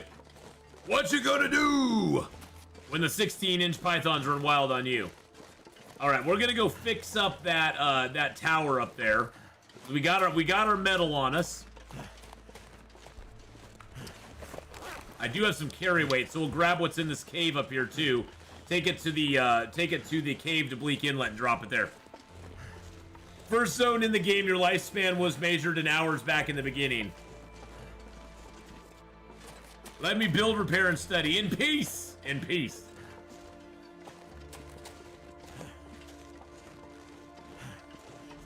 Well, you know, Genie Girl, there are people who play Outer Loper, where they don't go inside any buildings. The only things they can go in are transition caves, and that's just to move through them. But they can't stay indoors ever. They have to be outside all the time. So you could play an Outer Loper if you wanted to. You tend to miss out on a lot of good loot if you do that, but you can play an Outer Loper if you want to. You just won't get much. There's a lot of loot you ain't gonna get. And you can do it because you have the forge here in Forlorn Muskeg that is outdoors. That you could always forge at, so. But you can go through places like the Carter Hydro Dam. You can basically with Interloper, you can never enter a building. If it's a building that you have to go in, you can never go into a building. You can't even go into like you can't even go in, I believe, to like the Mountaineer's Hut or the radio towers, or you know, the lookout towers. You can't go into those either. You can go into transition caves, but that's only to get from one zone to another. You can't actually stay in them. So yeah, there are people who play that way. One does not simply walk into Interloper. The outdoor forge is right here in Forlorn Muskeg, actually. The Spence family homestead is an outdoor area, so yeah, you would just have to forge. You would only be able to forge in Forlorn Muskeg. Now, you'd have to find a hammer somewhere. Now, you can zone into cars in Interloper. You can go into cars. You can go into fishing huts. But you can't go into buildings. You can't go into houses. As long as, you know, if that house has a warm interior. You can go and camp in caves. Caves are allowed. So you basically do a lot of cave living. And you pray to God that your bedroll is outside somewhere. Because otherwise it's going to be a very short run. Because a lot of times bedrolls spawn indoors. There's a few outdoor locations of bedrolls that I can think of. But most bedrolls all spawn inside.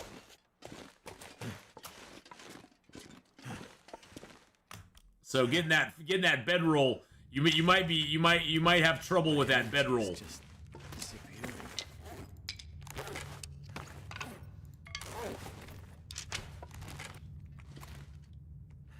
Naked start Interloper run, yeah, that's good. That's a run that'll last a few minutes. That'll last a hot second and then be done.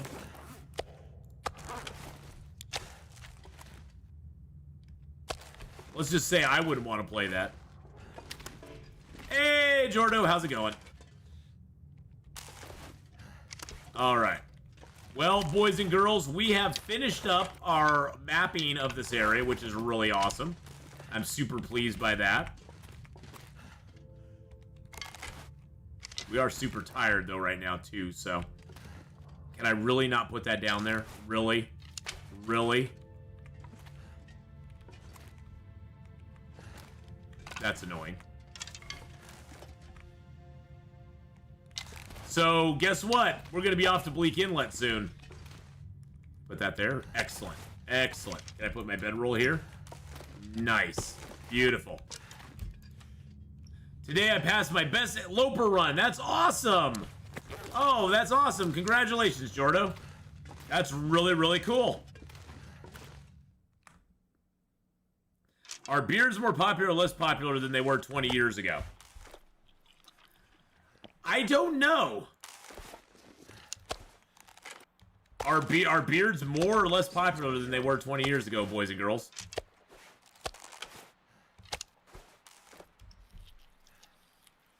I don't know.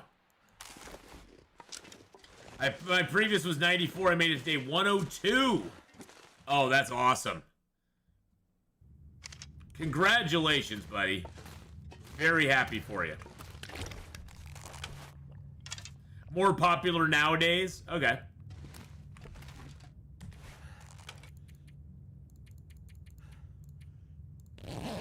Less I think kept up. I mean, my boyfriend has a goatee that is sexy. Well, there you go. There you go. A goatee is a form of a beard, kind of. It's kind of sort of a beard, I guess.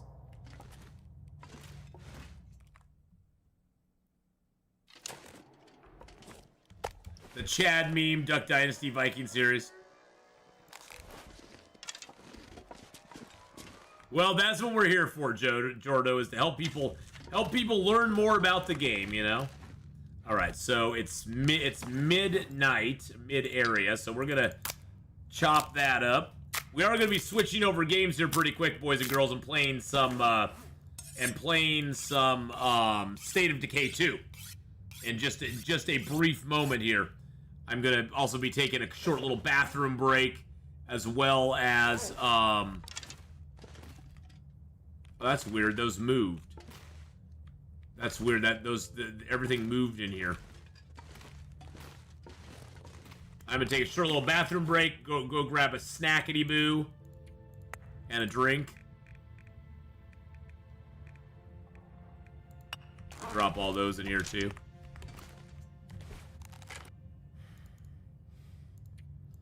Get a couple hours sleep. No breaks allowed. We'll take a break. We'll be taking a break.